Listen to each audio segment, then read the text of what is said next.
Oh man, you're listening to the All Burgundy and Go Everything Commanders post-game show powered by the Urban Sports Scene and Fox Sports Radio, 96.9 FM and 1340 AM. Hopewell, Virginia, the Washington Commanders failed. Not fail. That's not even a good word to use. Got dominated. Mollywop, what you want to call it, by the Dallas Cowboys, 44-22. I'm Wole here with my guy George.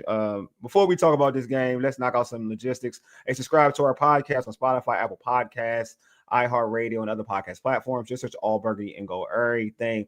Also, tweet us at ABG_Errrything. Hit us up on IG and TikTok at ABG_Errrything. Make sure you subscribe to the All Burgundy and Go Errrything YouTube channel as well. If you're in the YouTube chat, we accept super chats. Super chats help us support the show. The super chats will be prioritized over all comments in the chat. Our post game is also being streamed on the Urban Sports Scenes X account as well. All right, George, I mentioned the score. I'm annoyed, but I want you to go first. Your thoughts on what we saw? Like, obviously, you're frustrated with what we just saw. I am so sick of Marshawn Lattimore's BS. It'd be one thing if he's producing, he's not. He's getting cooked. He's running into people. He's holding people and not stopping them from catching the ball anyway. Had enough of him. I'm sick of Joe Witt's BS. None more needs to be said. Y'all saw what happened out there today. I didn't see what the final number was on the total yards. I'm going to look that up right now. I got it. Go ahead. You can keep going. I can look it up. I have it all up. I have everything up. I have all the stats up. I'm tired of. I'm starting to get tired of Cliff Kingsbury and his nonsense because I don't want to hear. Oh, we had our wide receivers out. That's not why we lost this game. That was unimaginative. That was predictable. Mm-hmm. You're not using all your talent that you should be using. You're not using those other running backs, which are good running backs who've produced for you. Mm. You're putting Jayden in bad situations, and unfortunately, Jayden is not as good as he was last year. I'm sick of the drops. I'm sick of the missed tackles. I'm sick of the lack of focus. All of that goes all the way to the top. Mm-hmm. And Dan Quinn, this started back in August and July, and it's filtered all the way right through. This team wasn't ready to play week one, and they have not been able to play themselves into form. They still don't look ready. Yeah. What do you guys do during practice? I don't know. What adjustments do you make? I don't know. Mm-hmm. And as bad as the players were, and they were terrible, this coaching staff is going to get the most smoke from me because all of them, with the possible exception of Larry Izzo, and even today, there were some special teams that wasn't great. Cavante Turpin, got a couple of pretty good kick returns against us, even though we know about him. And Matt Gay kicked the ball out of bounds again. Yeah. I'm sick of Matt Gay, too. I'm tired of him. This coaching staff has failed completely this season. And yes, there have been things that are beyond their control, but you look at that effort today, and you can't. I cannot come up to another conclusion than that. So, this is a team effort on how to lose a football game. Mm-hmm. That's just how I look at it. I'm not blaming any individual. I know, like, I had issues with the refs. I did. I thought the pass interference on Marshawn. After, like, if you're going to give Marshawn a pass interference call, which I think he did slightly turn around, and he was getting pushed by George Pickens. If you ain't going to call it, if you're going to call that, and you don't call the one when you got the false start, the offsides, and then he threw the bomb to I forget who the wide receiver was. It was Lane. He threw the bomb to Lane, and you don't get a PI or more. Mace Lane or more. I could be wrong. It's one or the other. But you don't get, and then dude didn't look at all and just threw his body into the defender, and you don't call that. I'm like, all right, whatever. It is what it is. But I don't not blaming officiating. Because I don't, that's weak. I'm not gonna do that. I just felt like all around, like, this team and it's crazy. It's Dallas week. It's a divisional game. It's Dallas week 1. Like, that's your rivals. And I don't know if you don't understand the importance of Dallas, but Dallas week is a thing. Like, Dallas, at the end of the day, that's your rivals. And to put that effort on something that's a game that a team that you're supposed to have a certain level of intensity, a certain level of intensity playing that game, and also playing that game at a high level of aggression, that was weak to me. That was totally weak. And I don't know what they were doing this week, to be real with you. I know they had the Monday night game. Maybe I feel like they're not. I feel like I don't know if there was a Monday night hangover. I don't know, but you got to get that together. Like, you can't give up. Dallas could have scored 50 plus on you today. Something has to change. We can't keep giving out this info, this stuff about, oh, like, no, we're fine, working the process. Something has to change. It just does. This isn't the same team that we saw last year. There's major regression everywhere. Major regression everywhere. Let me say it again. Not throwing anybody on the bus. There's regression everywhere. There's all right. There's regression with the play calling on offense. There was a regression with the quarterback. There's regression with the defense. There is regression everywhere. Because everybody has gassed up everything to us. They didn't say, like, yeah, our defense is going to be better. We're going to shut teams down. What's the difference between this defense and, like, than Jack Del Rio? What's the difference? That's the worst thing you could say. What are we doing here? Like, come on. And on the offensive side of football, there's plays to be made on the offensive side of football. Like, Dallas defense didn't turn out to be good. We made it easy for them. We made it easy for them. Why? Because I guarantee you the following week, whoever they play, if it's a competent offense, we're going to see the same. We're going to see the Dallas defense that we thought we were going to see today. But you know what? They understood the mission. The Cowboys understood the assignment. This was Cowboys Washington week. They understood the assignment. We didn't understand the assignment. That was weak play. You bring your team on a Sunday against the Dallas Cowboys. Look, we grew up with this rivalry. It's like, you can lose games. That's fine. It happens. But to put out that on a game that the NFL featured that game. That's a featured game. And you put out that product? Nah, man, we can't hear the same old thing. Look, we playing the Chiefs next week. I don't want to see the same thing. I want to see some type of change. I don't care what it is. I don't care if it's the kicker. I don't care if it's coordinators. I don't care if it's cornerbacks, linebackers, defensive linemen, offensive linemen, I don't care. I want change. Testify. This is the time when we can say we want. It's not just because you lost. That's not it. I'm not the person that's like, oh, woe is like, oh, the world is about to end. It's the way you lost and who you lost it like that to. Should I look up the teams that the Cowboys have beaten and had issues with for you all? Mm-hmm. Like, they whipped up on us, but these teams over there, they had struggles with. They look, we talk about us getting to the NFC Championship game. And we hold that as a badge of honor. And it was dope. So we are supposed to be a better football team coming into this season.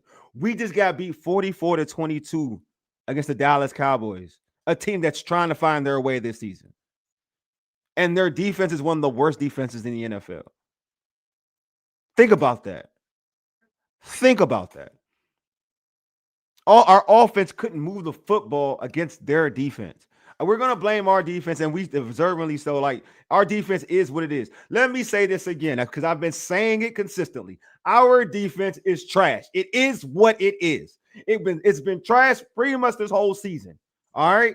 But let's go into Cliff, because you know what? We, like, the one thing about our offense is it's something that we thought we could rely on. Like, Cliff in this offense, we could rely on. They talk about when we got rid of B-Rob, which is cool. I'm not always arguing that. When we got rid of B-Rob, what were we going to do, George? We were going to run the football with Eckler. We were going to throw with Eckler. We were going to use Eckler. We had all these great running backs. We're going to do running back by committee.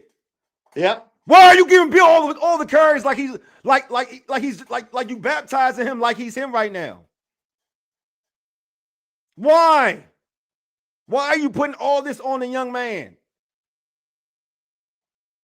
Why not use C-Rod? Why? Why does it take today till we're getting blown out to use C-Rod?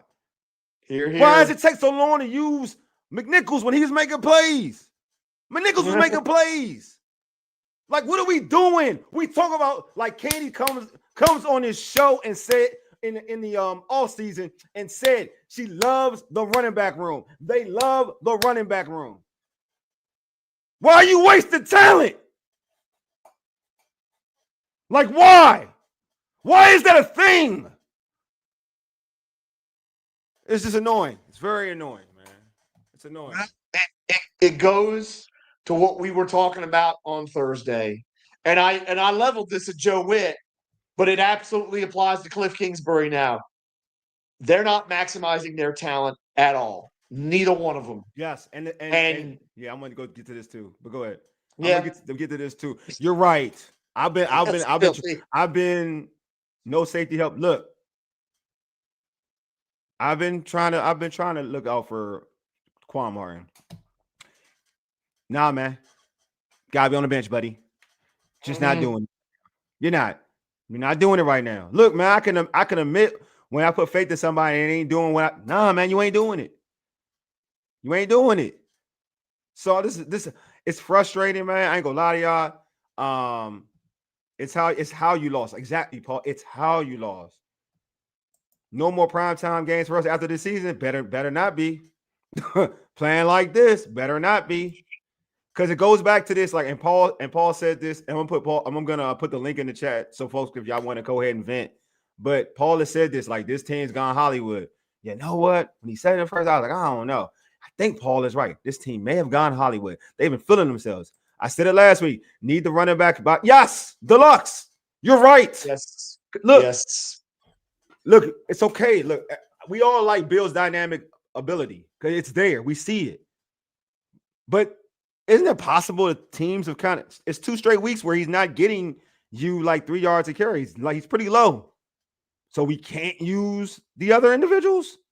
Yep. When did Bill be no knock on Bill, but when did Bill become freaking Marshall Faulk where we just have to like trust it or become Saquon Barkley where we just have to trust it?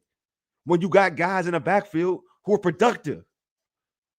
Like, is anything wrong with kind of like saying, you know what, you're used to this type of situation, let's go with more power and speed or more power? Because that's like McNichols gives you power and that little speed of development element. You saw how he almost broke that touchdown. Physicality, almost spin off and got the touchdown off straight will. Like, what are we doing here? Like, exactly. Need counter punches, not in combos. What are we doing here? Well said, Deluxe. Yeah, too many injuries to key players. We don't have the depth that other teams have. Yeah, we don't. But the Cowboys, we look, man, at the end of the day, I'm not going to lie to you. The Cowboys defense ain't, even without the depth, I'm not saying we're supposed to win this game, Darnell, but I'm just saying we're supposed to put a better fight on offense. I'm not going to lie to you. That defense wasn't special. And it wasn't like they were giving us a lot of pressure in the back. We was getting a lot of pressure. They were getting a lot of pressure on us. We had time in the pocket. Come on, man. What we doing here? It wasn't like, look, I just watched the Packers and Cardinals ending of the game. I just watched that. Mike, that's pressure. What Jacoby Brissett had to see with Micah Parsons and Gary. That's pressure. That's pressure. None of our quarterbacks had that type of pressure today. That's all I'm saying. None of them dudes had that type of pressure. Y'all, the link is in the chat. I'm putting the link in the chat. So any of y'all want to voice your issues with what we just saw today, come on, y'all feel free to. Because I'm heated at all of this, man. Yeah. I'm heated at all this. Yeah, Deluxe, the feeling is mutual. Take that. Oh, this must be a Cowboy fan. Cowboy fans in here? Probably so. I ain't gonna lie to you. Cowboy fans, I'm not going like listen to y'all in this chat. I ain't gonna lie to you. I'm not in that mood. Hey, what's going on, Paul, man? Just tell me man. Let me know how you feel, bro. Let me know how you feel, man. Do you want the PG version 13 or the X-rated version? Nah, we can't do the PG. Not PG on the Urban Sports anything. Maybe we can do PG. We're not here. All right, bro. You know we've been chatting back and forth during the game. First of all, George, you just preaching to the choir. This team, and I'm going loud my voice. I'm usually cool. This team hasn't been prepared since training camp. Facts. George said it. I'm about to give all props to him. I know we like, hey, George, what up? No, he said it. Mm-hmm. They're not playing nobody. Jayden didn't throw a single pass in the preseason game. Facts. So they're gonna use the first 4 games of preseason, the nonchalant attitude of, oh, we'll be fine. See, Wole and everybody in the chat, this is what I'm talking about by them being Hollywood. Yeah. Oh, we good. Yeah. No, you're not. Yep. And we've been saying this on the show. How dare you, Adam Peters, turn your nose up on Clowney when you needed a defensive make on the line? How dare you? Yeah. What did Clowney do today? What did Clowney do today? Putting in work. He's in the backfield a lot. Yeah. I know that. Man, we got another guy coming on. My man Mike. I'm gonna let Mike put Mike in here as well. What's going on, Mike? What's up, Mike? Mike. What's up? Man, how you feeling? Welcome. Man, tell me what you feeling like, bro. Hey, I told y'all last week this is not the right personnel for this season, man. It's just not the right personnel. Right personnel, right coaching. What is it? A little bit of both or just one? Definitely a both. Okay. You know, Whit should either get demoted or Kingsbury I don't know. Kingsbury, he's still calling these cute little plays he keeps calling, and that's why the team is starting out the way they are. And Jayden is hurt because of these little cute calls that Kingsbury is calling. I mean, I'm not mad. I'm just like, I'm not even worried about this season anymore. No, wow. Oh, you there now. I mean, I feel like this is the thing. Like it's a team as a whole, and this is what I'm saying as a whole. Like there's an issue as a whole. You can't live off what you did in 2024. Nope. And you gotta understand, because of what you did you got to the NFC Championship game. You gotta also, and what Jayden did as a rookie, you gotta understand, like teams are going to adjust to what you did last year. If you don't change up, and I'm talking about individually, coaching, everything, everybody, if you don't change up, like for instance, I'll give you an example. If the whole league knows that you could, if I'm gonna run you off the spot and we're gonna push you to the left, that's more of your issue, and you still haven't really fixed that in terms of throwing the ball off your left side. What does that tell you? You're living off last year. Mm-hmm. You know what I'm saying? If I force you left, right? That's the league forces him left now, right? You got to work on that. You know what I'm saying? And I'm not saying him. I'm talking about the whole team. The whole team. Like Cliff and Jayden, they got to find this a way. Jayden too. Jayden. Yeah, that too. I agree. Look, Mike. I'm putting everybody on blast. Don't get it twisted. I'm putting everybody on blast. Mm-hmm. Like everybody you can't live off what you did last year. Like now, them long runs. Okay, for instance, them long runs we saw last year, are they happening now for Jayden? Are they happening now? No. They have adjusted. That's what I'm saying. Cliff got to if you're gonna design run plays for Jayden, you got to change it up now. These teams know what it is. Like the read option play ain't working like it ain't hitting like it was hitting before. Jayden getting hit off of these plays now, which I don't like. He getting hit off these plays now. You know what I'm saying? Like there's no run stopping. Yes, that's the run stopping is terrible. Yeah. I mean, the tackling is not gonna hasn't changed. It's been horrible. The tackling has been horrible. It's worse than last year, to be real with you. This is the seventh week of the season, and nothing has changed from the week one. Question, man. Let me ask you a question. How you get better on paper, better corners than you had last year, bruh? And you have to steal. That's what I'm trying to get. That's what I'm trying to get. That's where you got a stud in Trey Amos, right? You got a stud in Trey Amos. I mean, we can whatever about Lattimore, whatever. But and Mikey, you're better in a corner situation than St. Juice and Michael Davis. And you just the same. Which it goes to Mike's point where it's like we can always blame players, right? But there's only one constant though, right? There's one constant. But let me ask y'all. It's him. Let me ask y'all this though. What is Lattimore purpose? He's angry. He plays angry. Yeah. He's easy to get into it's real easy to get into his head if a receiver talks shit to him. Talk trash. Yeah, I know you tried that. I got you. You're good. I know you in the moment. I know. You know, he's all worked up, man, and he's just he won't look back at the ball. He know the ball is coming that way, but he doesn't look back. Yeah, I know, man. I'm gonna get to that too, Mike. I'm gonna answer your question about that. Taj was good, bro. What's your issues with what you saw today, bro? I'm just here so I won't get fined.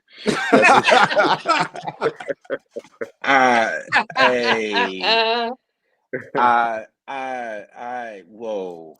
I mean, I knew the game was gonna be rough, but like I was saying in chat messages and in group messages, nobody's beyond reproach right now. Yes, everybody, Yes. everybody can catch it, from the general manager down to the players, to the coaches, to even the beat reporters.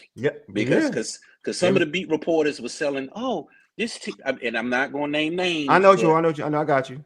But some people was painting a very rosy picture, because I wasn't out in training camp this year. So I was like, okay, this person's looking great.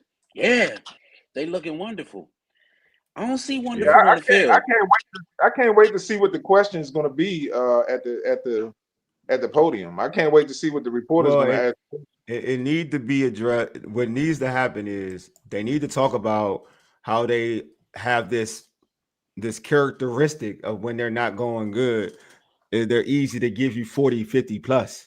That's what they need to talk about. Like, that's the problem too. Like, again, we knew this Cowboys offense was a juggernaut. Like, they're getting CeeDee Lamb back. It happened off the rip, right?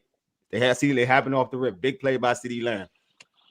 Sloppy play by the secondary at the same time. But it is because Dak was late on that pass. But that is what it is. But like, they gotta ask that question though.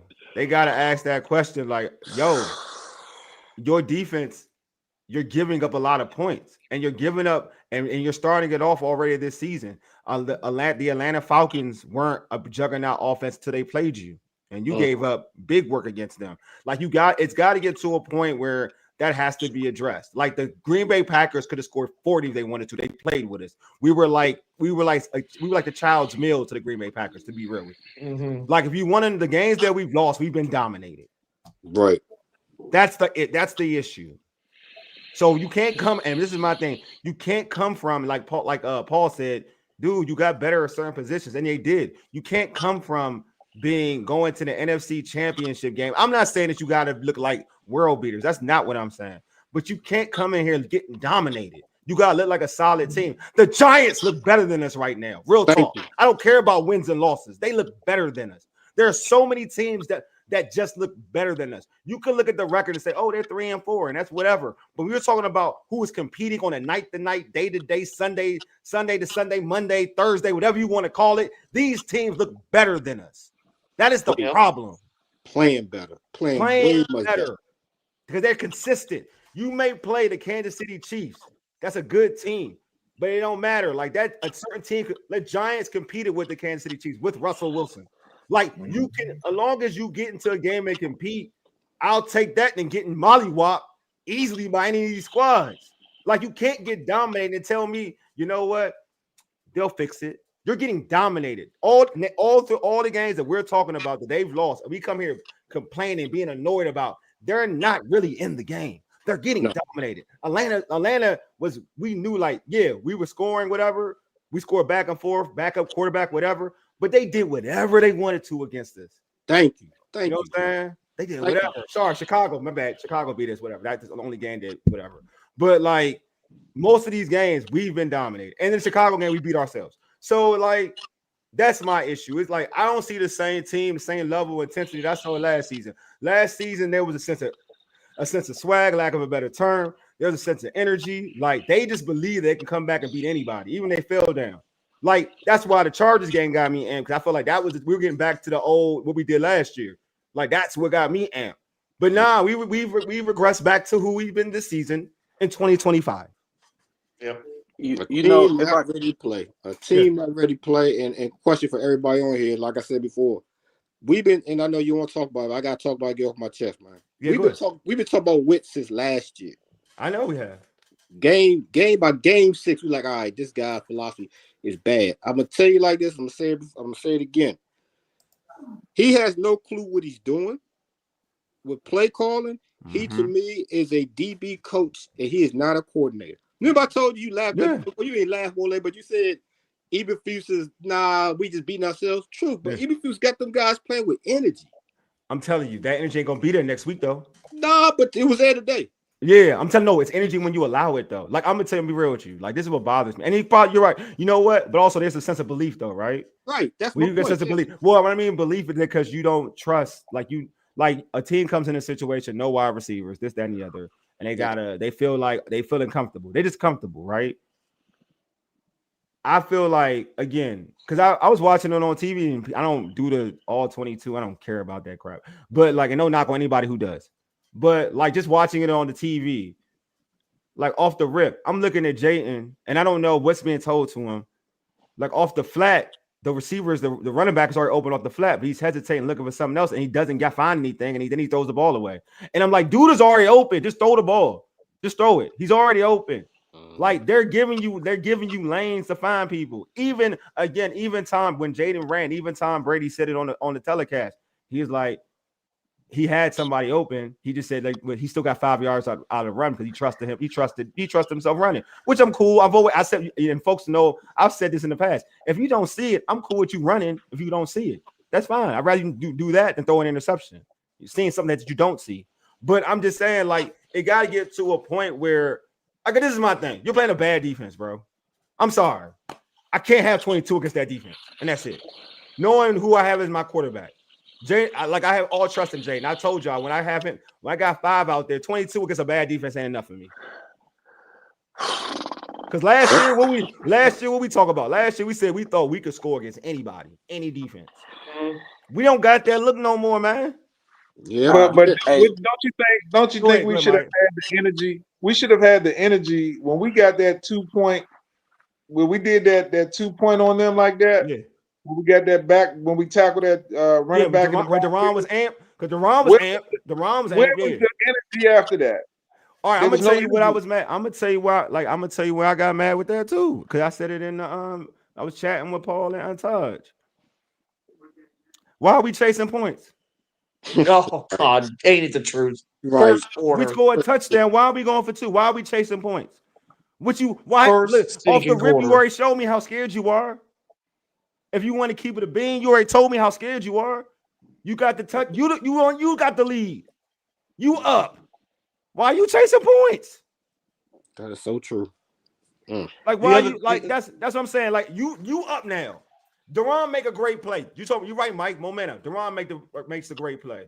You follow that up with a touchdown. Hey y'all, y'all in the chat, go ahead and pass the collection plate because my man Wole is preaching right now. He's preaching all facts and gospel. Like I'm telling you. You talking about Mike? Because you're right, Mike. We had the momentum. You know what stunt that though? You don't get that when you don't get that 2-point conversion. Hey, that's Paul and Todd. And then the kicker kicks the ball out of bounds and gives them the ball in the 40. Would you say, Mike? Wale is right for the first time. This is he's 90% wrong all the time, but he is. You my guy. But no, I'm being real. Like that's where I'm looking. That's where I got angry. I'm like, why are we even going for 2? That's a fourth quarter type thing. Why are we chasing points? Yes. We not the ones down. Like we on the like we got the momentum. Deron Payne made a play. We were like, oh, the defense made a play. I'm guaranteed all the fans are like, oh, dang, all right, we here. Then we scored a touchdown. I'm like, all right, we good. 9-7. They scored a touchdown. We still got whatever. If the game is close, we can go for 2 in this fourth quarter. Put the pressure on them. We chasing points off the rip, man. Off the rip. We chasing points. I know one thing I want to hear. I want to hear Dan Quinn say, "I'm taking over defensive play call duty."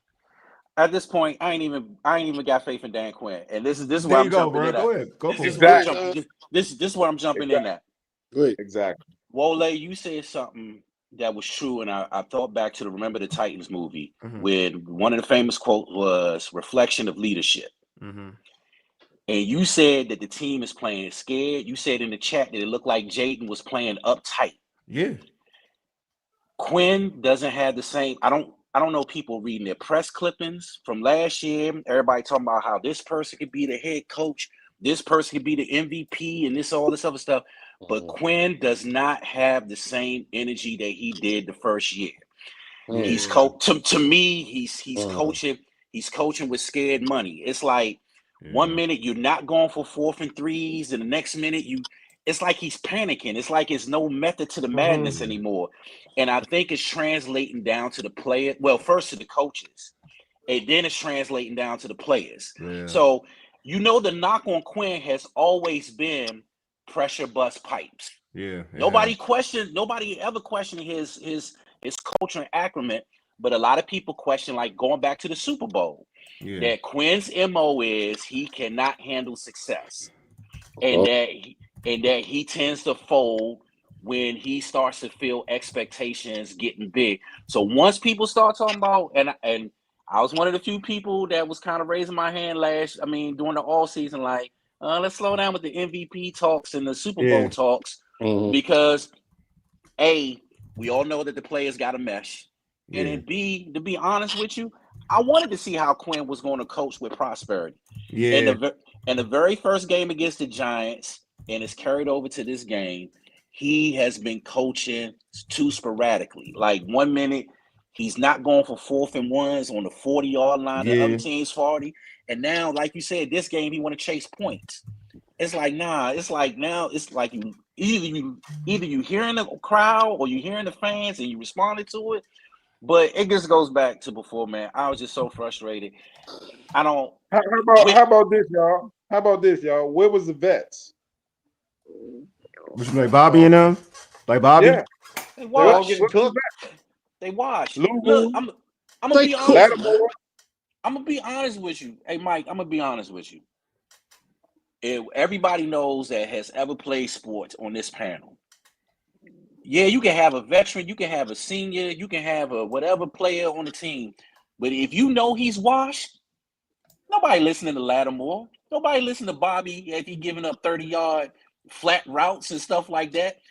If I'm a young player, again, hate to keep quoting Remember the Titans, I'm going to get mines. And that's how it looks like they playing right now. I like this Trinity. Good point. It's true. Trinity, this is what I'm talking about. This is the I yes, like this Trinity. But go ahead, Taj. I ain't mean to cut you off. No. It's just to the point now where I'm at the point now where I don't know if it comes from the general manager. I don't know if Quinn has to have a heart-to-heart with himself. I don't know who he confides in, but everything is on the table. Everything. Well, everything is on the table. And I'm gonna add this too. Like it ain't just like leadership with Dan Quinn. I think Adam Peters. You have to assess some of the things you've done in terms of who you brought in here. Like for real, Noah Brown should have never been brought in here. There's a lot of bro. There's a lot of situations, bro. Like seriously, like real. I'll be honest with you. Preston Smith shouldn't have been out here. Like should be on this spot. Like these dudes that you taking flyers on and whatever you feel maybe like because of relationships or whatever. Like I'm going to see how Drake Jackson looks and.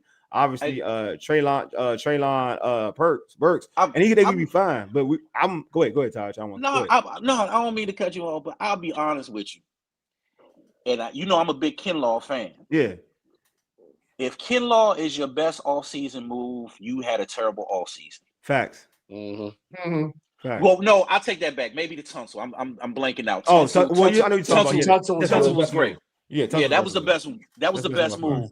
But I'm talking about like with just the free agent moves and stuff like because you have money. Because that's the frustrating part. Yeah, you have money to burn this year. Look, hey, Santiago looking like it. Looking like it. Yeah, it's looking like it. I want to bring out this. I want to bring out this point for the three gentlemen that are joining us and Wole, because this is the thing that shocked me. They showed a graphic early after one of our mini drops. And we were the number one team in the league for drops. And I don't know where we are in missed tackles, but I bet we're pretty darn close to the number one team in that too. Oh, yeah, and I don't know. I can't imagine what that says about everybody in this organization, that you're one of the worst teams in the league for dropping the football, one of the worst teams in the league for missing tackles. Hey, George, I owe you an apology because I was one of these people that said preseason is overhyped. Apparently, these dudes need to be practicing before practice, after practice, during lunch, everything. Because that includes Terry. That includes not so scary Terry. But obviously, he's important as you seeing what's going on right now.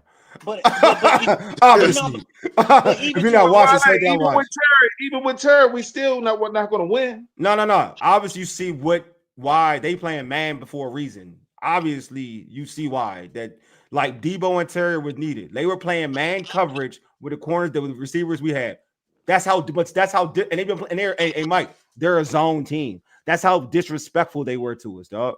They're a zone team playing man against us. That's the effort. That's what Terry and that's what Terry and Debo was needed. But Mariota should be able to eat up a zone too on Dallas zone. But they ain't playing zone. They was playing man. They playing man. They playing man the whole game. Yes. Okay. They usually we talking about a zone, and I mean they're gonna sprinkle some zone. I'm not gonna be all like all game, but the majority a zone team, a zone defensive team, play man against us. Well, everybody play zone against us. They play man. That's the book on us right now with no receivers on the threat on the outside. I'm putting 8 guys in the box. Yes. Because I know your receivers can't beat my man coverage, and Jayden is not seeing it right now. Yeah, that's the thing too. That's the thing too. They say. I'm glad. Hold on. I'm glad I got all 4 of y'all on here right now. I'm gonna apologize I'm gonna be a man, and I'm gonna apologize to all 4 of you. Luke Skywalker, that was the most stupidest thing that he could do. Oh, you mean what he did to overknock himself out? Yeah, he leaped up in the air. And it's only 10 seconds left on the clock, bruh. I don't know what was he doing. What was he doing for real? All jokes aside, what was he doing for real though? No, I don't know. Yeah, I'm trying to figure that out. I was like, why are you doing that? Like, what are you? 10 seconds left on the clock. You too valuable to the. We don't have so many bodies, bro. Like, you're valuable to what we trying to do. Like that was stupid. That was. But yeah, but go ahead. But he got back out there. Paul, you were saying something. He wasn't hurt seriously. Yeah. Go ahead, Paul. I was basically going to say this, that one, like you said, with the Terry situation. 2, going back to Adam Peters, it's the moves that he didn't make. Yeah, man. That's how I feel. That's how I feel, bro. That's how we feel. It's the moves that he didn't make. It's the point where you did an edge rusher the whole year. You just going to, and then when Wise went down, first of all, going a lot of veterans, who had injury, who proposed, who could have been injured, and what Todd said earlier, a lot of people said during the week, why are we surprised that people were hurt? We talked about this last year, man. It was like, Eckler was like, he had 2 concussions. We was like last year, Eckler might be, he's going to get hurt. Not because they can't play, it's just age. Time, Father Time is undefeated. Facts. But you know what, Paul? I will say this. My beef with Adam Peters, I got what he was doing because he targeted Philly as the team to beat. And Wise is good against the edge and stop me to run on the edge. Right. My beef with Peters is you don't get an award for saving money during a year where your quarterback is still on his rookie deal. That's my point, Tom. I've been saying this, bro. I've been saying that for a while, bro. I feel like you got to take advantage of what you have to take advantage of it because these windows, as it's proven this year, don't stay open long. There you go. And I'm not even go ahead, Tosh. Keep going. And it's not closed, but to me, if this year keeps going the direction that it's going, you wasted a year and a year that you had cap money where the only person you had to worry about was Terry. And you could have still paid for other players. And you still could have paid for other stuff. And you still could have paid for other players. Facts. There was a lot of players available too. Bruh, I know. You saw one today. You saw one today. But even bigger than that though, real talk though, Paul, like to Taj's point, even bigger than we want to clown it off a budget type of thing, right? But there's players that are like they're out there on the market that for real we didn't even want to keep our own, dog. Like, you know what I'm saying? Like, that's what I'm saying. Nice. That's what I'm saying. Like, we could have, and not to say it'd be a huge impact. I'm not doing that, but I'm just saying, like, we acting like we was acting real stingy with the money. We're paying basically what we paying old vets money. Yeah, we giving money to old vets. Because my issue, like I get it. I heard there were stories about Chen's agent. But you don't let a Chen walk out the door if you can help it. That's what I'm saying. That's what I'm saying. There you go, Taj. There you go. Because now all of a sudden your back end looks terrible. Yes. We went from a year where we were saying we never seen our safeties cover tight ends the way this team did last year. There you go. And you let one guy that held it together walk out that building over some petty stuff with an agent. The same agent you had to deal with Terry. Yep. Mm-hmm. Yep. So both moves end up costing you because A, you let one get out the door, And another one, I'm not going to say this injury because I think it would have happened regardless. Yeah. But it did mess with chemistry. Yeah, I got you right. You're right. It did. It helped to start slow. You're definitely right. So y'all know I'm a big Peters guy, but Yeah. I can be fair, and that's where he dropped the ball. This is not San Fran. I know San Fran got a certain way where they do things and they hard line with certain stuff, but this ain't it. Well, you still building a culture here. But see, this is the thing. You said Chin isn't doing anything in Vegas. I'm saying here he was a good fit though. Like he may not be a fit in Vegas, but here he's a fit. Like him and Quan worked well together. Like that was a good situation. Like chemistry is chemistry. Yep. I know people like chemistry is important, regardless of the fact. And Chin was an individual who guarded tight ends well with us. That's all I'm like with us. Yep. He was an impact player with us. So if a guy who's an impact player with you, you let them walk, and now you're having issues in that same position. That lets you know that there's we all ain't doing rocket science here. Hey, here's a funny thing, and I'll let Paul go. Here's the funny thing.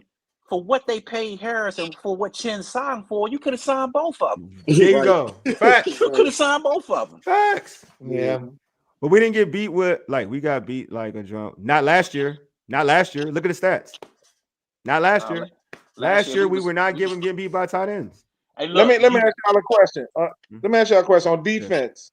Did y'all see Witt on the running when Dallas was running? Did y'all see any box plays?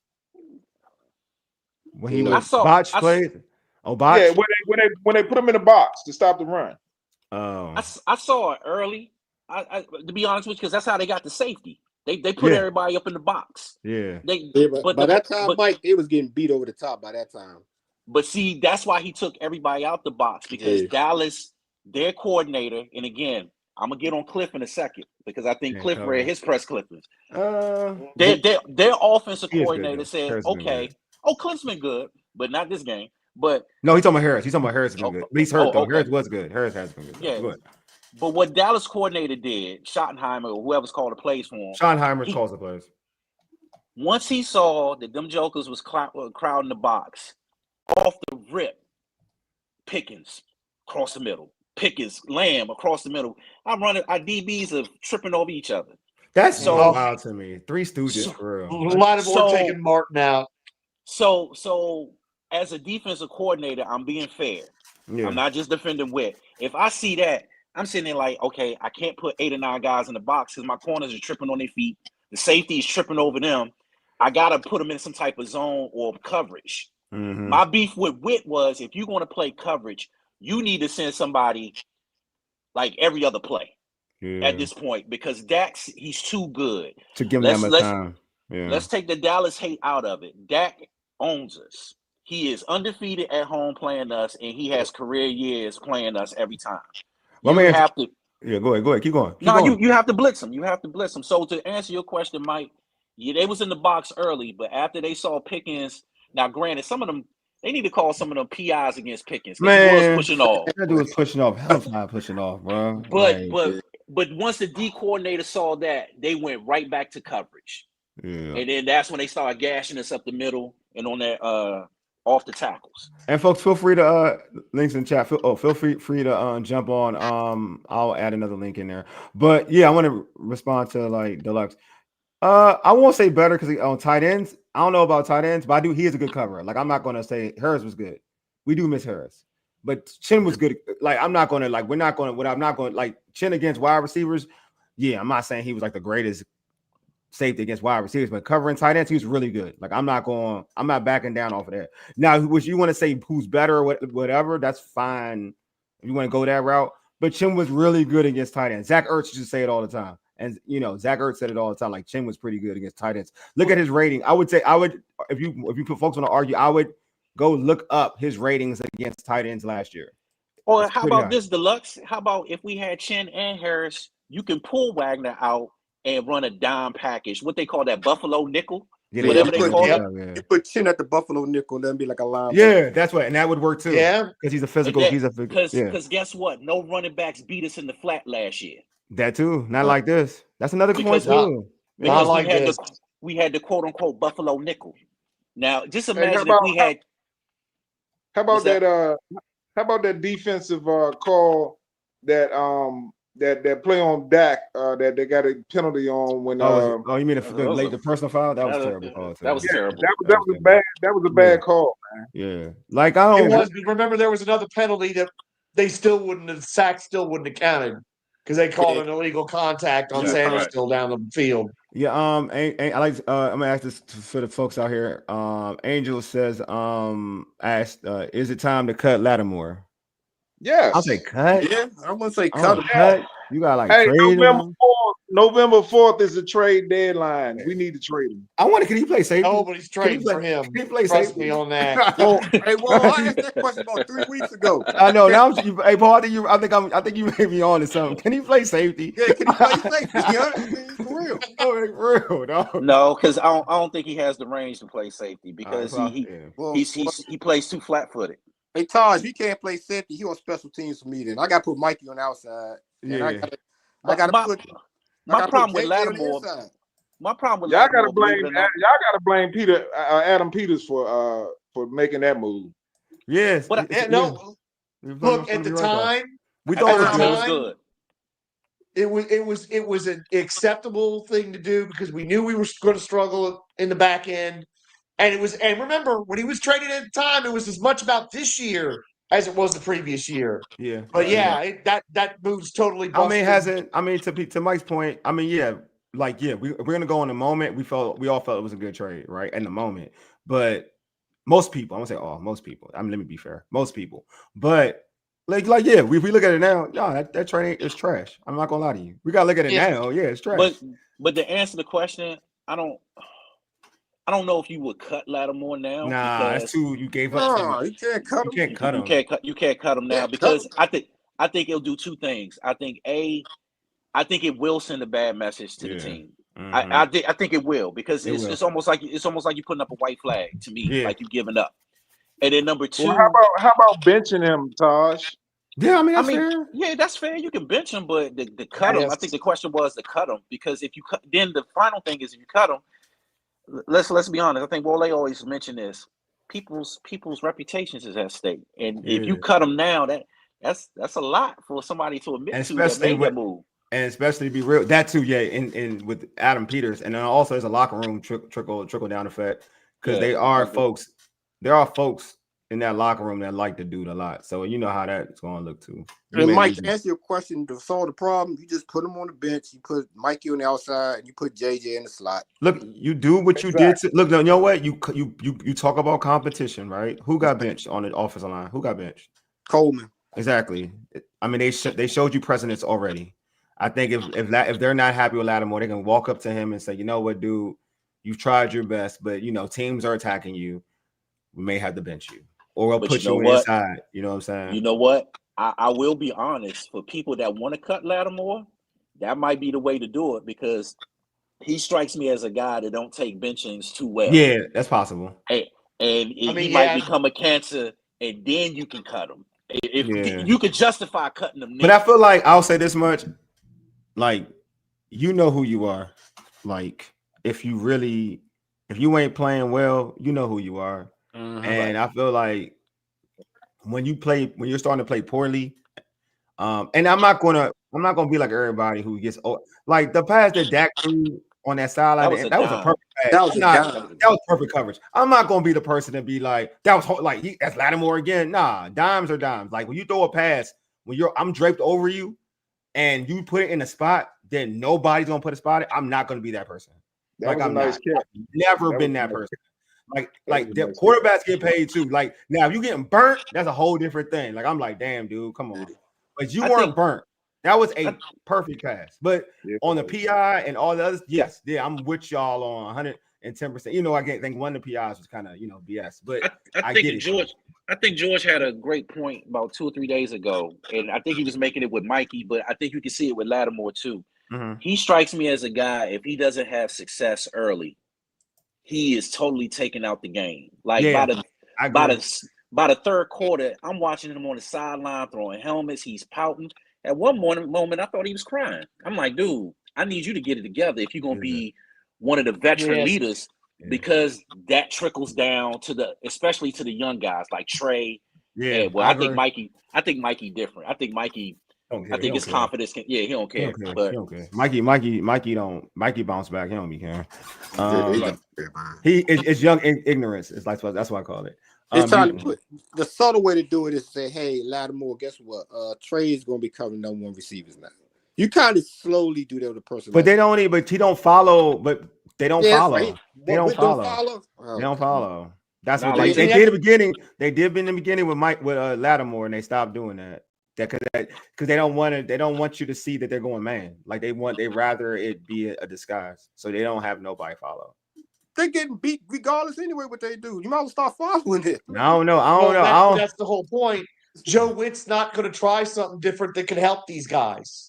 Well, I'm gonna say that too, though. You also, when you do that, like you also gotta have a plan on the back end when you do follow. All right, I'm gonna be real with you. I don't trust Joe Witt as a plan to have somebody follow somebody. I ain't gonna lie to you. Okay, I give you that. Let me make it easy, because now you're overcomplicating it too for him. Like I feel like something's already overly complicated, because that's why folks are wide open sometimes. So I don't, when you gotta follow somebody and then you want to put zone over top of that, I don't trust Joe Witt to devise anything like that. No, but see, great point. But see, that's why I said I'm not taking Dan Quinn off the. I'm with you, yeah.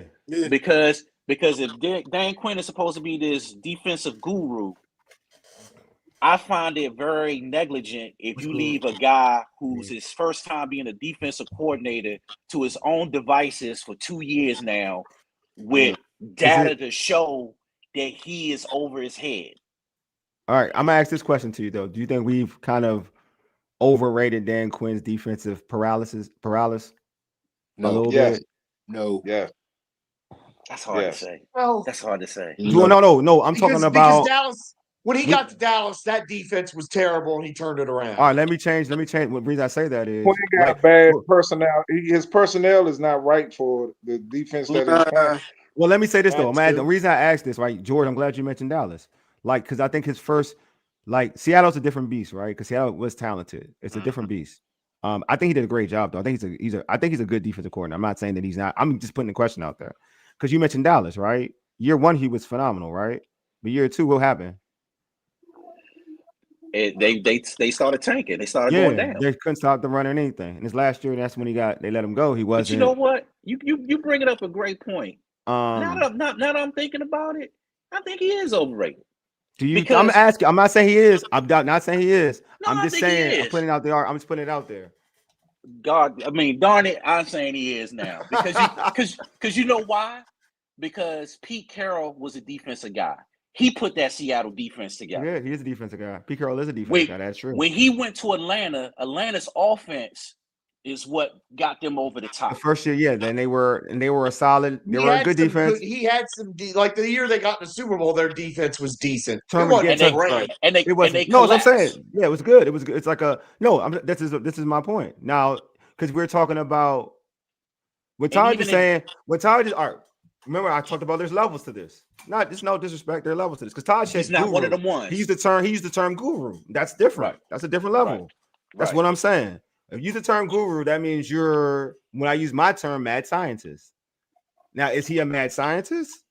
No. Or is he just a good and he's better than Joe Witt, so I'm not going to do that to him. But is he just a good defensive coordinator? Look, to your point, Wole, and I'll paint this picture for you, George. Look at Brian Belichick. He had numerous defensive coordinators while he was at New England. Bill Belichick. You said Bill Belichick? Yeah, Bill Belichick. On, he had numerous coordinators while he was in New England. Had many different players. True. And that defense never fell out of the top 10. Never.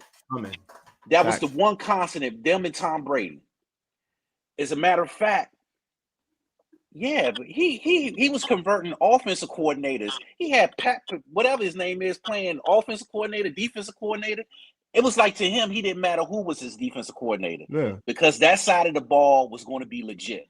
Yeah, I'm just asking. I don't think he's one of them ones. Now that we talking and we comparing notes right now, live as we go. Yeah, I think he's good. Yeah, I think he's good.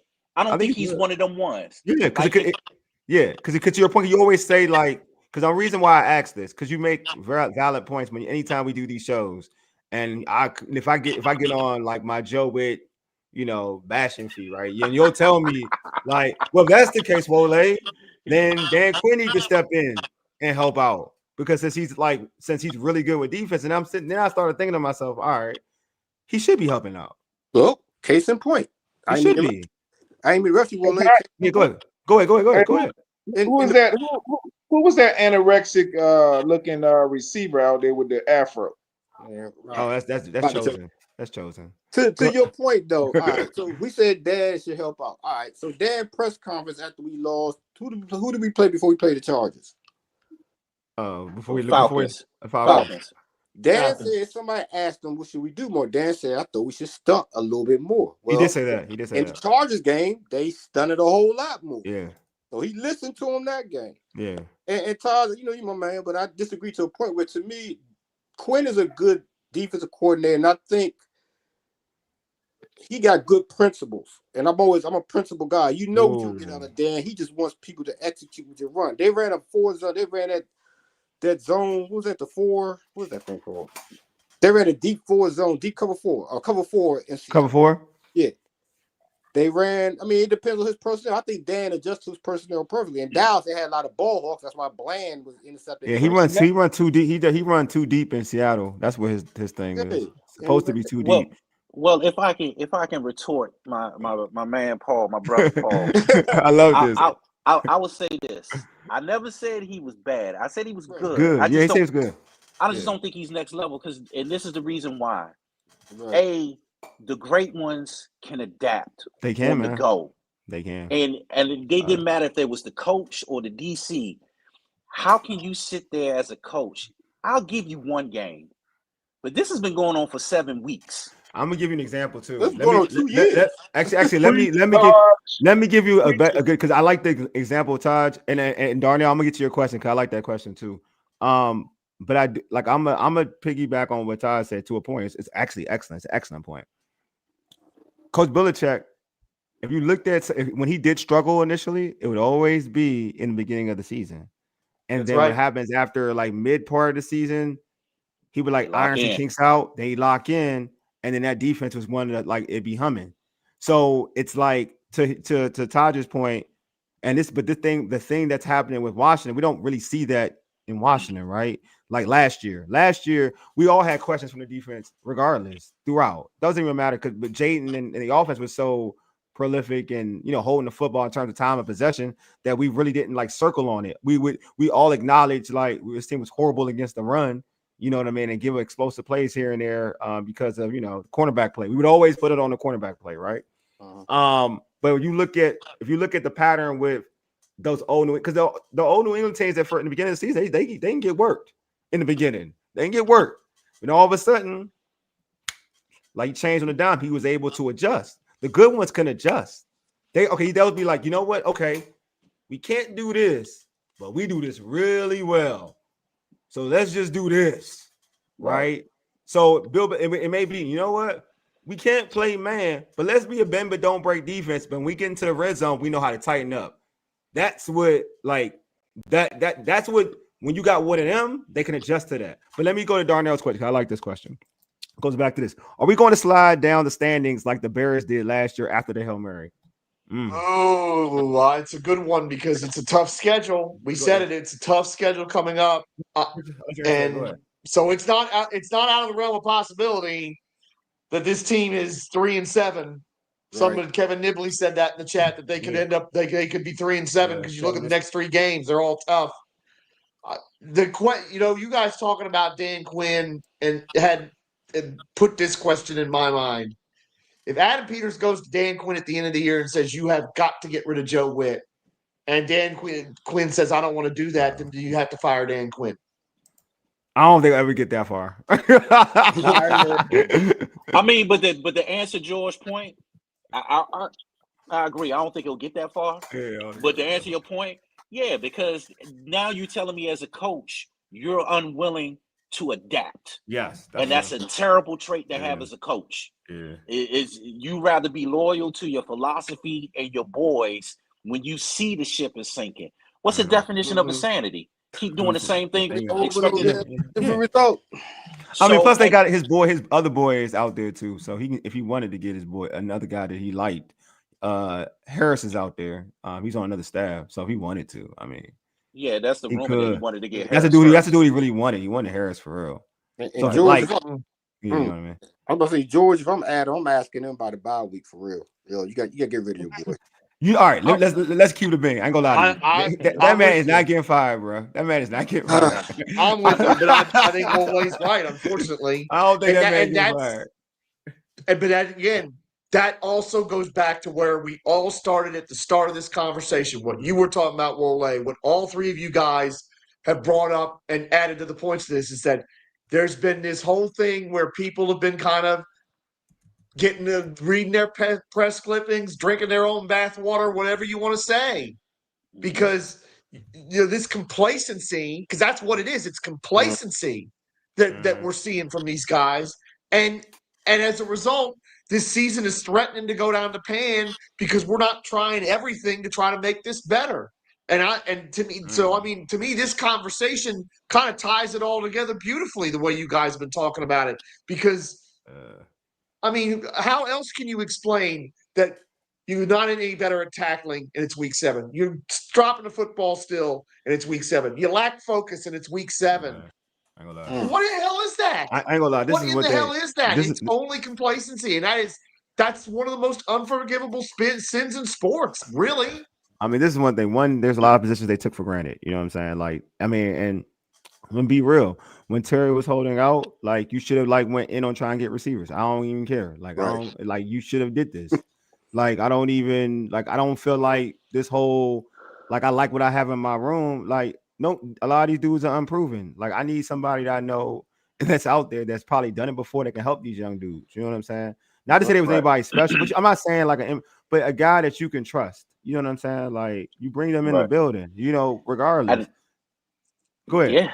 And I think that's the difference between right now, because I think Peters will get better. Yeah. I got to keep telling myself that this is his second year as a general manager, and this is Jayden's second year as a quarterback on the pro level. Yes. What Peters has to learn is take a page from Philly's playbook. Yeah. They don't become complacent. I don't care. Go.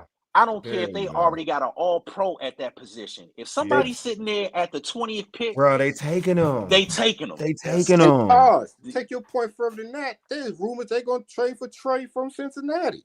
The Phillies. They're not complacent. They're not complacent. They don't sit on their laurels, man. But it goes back to this though. This is very important. Than what Todd said earlier. It's you got to take advantage of this window you have with Jayden. After that season that you had last year, there is no reason why you're not saying, yeah. Granted, I'm gonna give them their flowers. Bringing Laramie Tunsil was good. You know what I mean? That was great. That was a great move. So I'm not gonna act like that wasn't a big play. That was a power move, bro. That was. We're not gonna sit here and say that wasn't a power move. Getting Debo was a power move. I'm not gonna gonna carry it. But you got to know what your weaknesses were. What was their weakness coming into the season? Was the defense? It was the defense. Just you bringing back Wagner. Yeah, so you bring him back. Well, not even I had no issue with Wagner. I won't even lie to you, but this is my issue for real. It's that D line. I ain't gonna lie to you. You got Kinlaw, that was a steal. Don't get it twisted. But your edge rushers, what makes a defense good in today's NFL? The edge. So you getting no knock. Thank you, Darnell. I love Wise was looking good, but he was an older player. We're banking on older players. That's coming off an injury. Yeah, why there's dudes out there in free agency that we could have went after that were edge rushers that had success that showed you potential. We didn't try. We were cool with was Sweat in free agent this year, or was that last year? Sweat for it was this year. It was this year, right? Eagle Sweat, right? Josh Sweat from the Eagles was free agent this year. Yeah. Why not? Why not? What do we? That's my point. Is we know what was needed last year. We know what was needed, and we're not trying to we're not building around a deep cut. Our offense is scoring 30. That wasn't an issue. Our offense was scoring 30. Can we fit? The Eagles has showed the blueprint. Let's put a stacked defense with our young quarterback. feel it off. Y'all did a great job with the O-line. I'm not going to act like y'all didn't. They did a good job with the O-line. You can work on both. Right. Why are you ignoring the other? Like, come on. That's what I'm saying. Like, what are we doing? Would they take it? Go ahead. Darnell's right. We had limited draft capital, and that was I'm because talking about free agency. I'm saying free agency. I'm not saying Okay. trading. I'm saying free agency. There were guys in free agency, like they were like, nah, we're not getting them. It goes back to what Taj was saying. We ain't trying. Why are we holding on to the money when you're working off of Jayden's contract? I'm talking about working off of Jayden's contract. Trades are trades. I'm talking about free agency working around contracts. There's dudes in free agency that you could help. You remember Adam Peters said the reason why he's trying to save money for the next season, so that he can add it to the next cap. You know, I mean, like you guys, but totally disagree with that. Yeah, I agree. I disagree with that because you got to say you don't know what's going to happen next season. Look what's happening now. What's happening now? Exactly. You know what I'm saying? Like you're missing it. All right, this is the thing, and I keep saying this. You don't know who's going to get better the following season. I could tell you, like this season for certain teams has been a down year for certain teams. You're not saying like this Eagles team isn't better than last year's Eagles team, right? But who's to say next year they can restock and be just as good as last season's Eagles team? It's true. They spending money though. They spending money. They're not gonna take that risk. Like you're saying, like I'm just saying, like take advantage of it when you got it. Like this is a good dog. You just came from the NFC Championship game. I've never, and I'm gonna say this again, in my life of watching football, I have never seen a team with a young quarterback, right, get postseason success and say, I'm not trying to spend money like that. I've never seen that. I've never seen that either. I'm not gonna lie to you. I've never seen that. Like the Chiefs, what they was going for with Pat Mahomes, because they knew like, we got to take advantage of this. Why we can pay? Why we can afford it? How about this, Wale?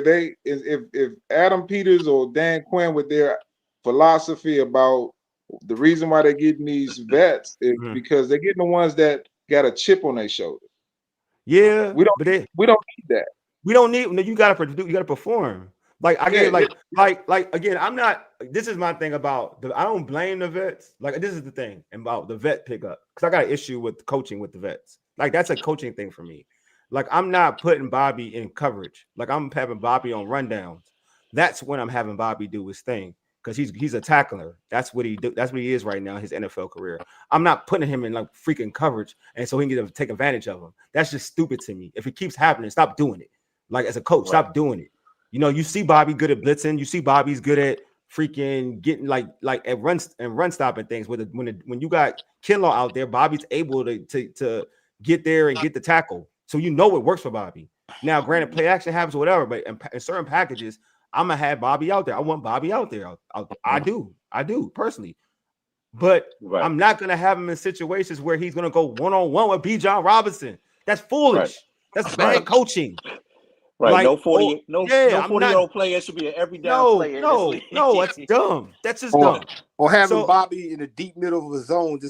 At this point in time in his career, Bobby Wagner in Seattle, yes. Bobby Wagner in Washington, no. All right. Secondly, all right, Von Miller is another one.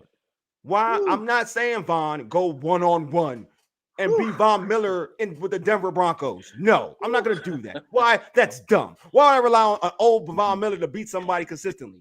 No, that's just dumb. So what I would do is, let me make life easy for Von. Let me maybe stunt Von, maybe blitz on Von's side so Von could get a little hole and then do his thing. Dang, I make life easy for the vet. Now I'm getting production out of the capital that I put out there. I'm getting production off of that. That's how I would do it. Like, I'm gonna get these old dudes. I'm gonna help them. I'm gonna put them in a situation that can lose the talent that they do have because they do have the mental ability because they've seen everything and know everything. But I'm gonna make life easy for them to be successful rather than putting them in positions to fail. That to me is on coaching, and that's why I have an issue with getting older players. If you're gonna get older players, put them in a situation to be successful. Exactly. If you're like, you know what I mean? Like, I'm gonna give you an example. On another team, the Baltimore Ravens got Hopkins. Hopkins ain't playing every freaking day, every freaking down, but they're gonna utilize him in red zone opportunities and jump balls. I don't need D-Hop to be the old D-Hop when he was in the Houston Texans. No, I'm gonna use D-Hop for the Baltimore Ravens. I'm gonna utilize him and what he does best because I got Bateman and Zay Flowers to do all that. Why do I need you to do all of that? You know what I'm saying? Exactly. That's what I'm saying. That's coaching. Like utilize your talent, like because those dudes have a wealth of knowledge and they've seen everything. And I'm not going to diminish or disrespect that. There is some good in what they can bring to the table, but you also got to help them. You have to help them help your team. But if you put them in situations for them and put them in situations to fail, then they're not helping your team. Now they might as well not be on the team. You dig what I'm saying? So that's where I'm at with those players. Hey, everybody for the panel, I got a question for you. When is, and this is on the defense side, I'm gonna stick with it. When is the hard question going to be for them? Say, hey, when we gonna sit Wagner down? When we gonna sit Marshawn down? Because right now, they can't. They're not going to sit. They're not going to sit Bobby. They have to sit both of them down at some point. They're not going to sit Bobby. They're not going but I think they're going. But I do think they're going to. I think little by little they're going to. Because I think McGee's starting to get out there a little bit more. So I think you're kind of seeing Bobby's. You're seeing little by little. You're actually seeing little by little. They're not going to sit. They're not going to sit Marshawn. Right. They're not going to sit Marshawn.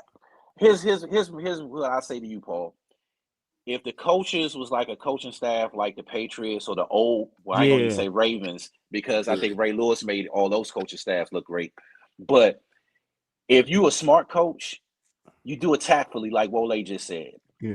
If I'm them, I'm gonna do like what George said. I'm gonna create packages. Yeah. Like this is my blue package. Yeah. This is my look. Even I know we like to bash Ron. But even when Ron figured out that his he never bought linebackers in. He figured out, let me create this Buffalo nickel. He created this term Buffalo nickel, and that was a nice way of telling Collins that you can't play safety no more. There you go. You gotta play in the box. Perfect. So they gotta put on their HR hat and figure out how they're gonna talk to this employee and let them know that you're no longer productive. And we gotta come up with it. It's no different than when you're working at your job. Look, he's not productive no more. So we got to find him a job where he can either produce and lower his value or his responsibility, and then wean him out as the year goes on. And that's what they did with Collins when he was playing safety here. He was washed. He couldn't cover no more. And Ron, instead of just benching him and losing him completely, he figured out he's still good in the box. All right, go ahead. Yeah, you good? No, we got a question. My man Darnell has a question. He says, "Hey fellas, what changes can be made within the next week defensively that would make us better against the Chiefs? We need drastic changes before we play again next Exorcism. week." All right, anyway, Line. We got Glen in the building too, man. We got Glen back here. What's going on, Glen? I don't be on.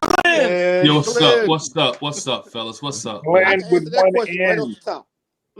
What's up, man? I've been listening to you guys, man, and back to the coaching thing, defensive coaching situation.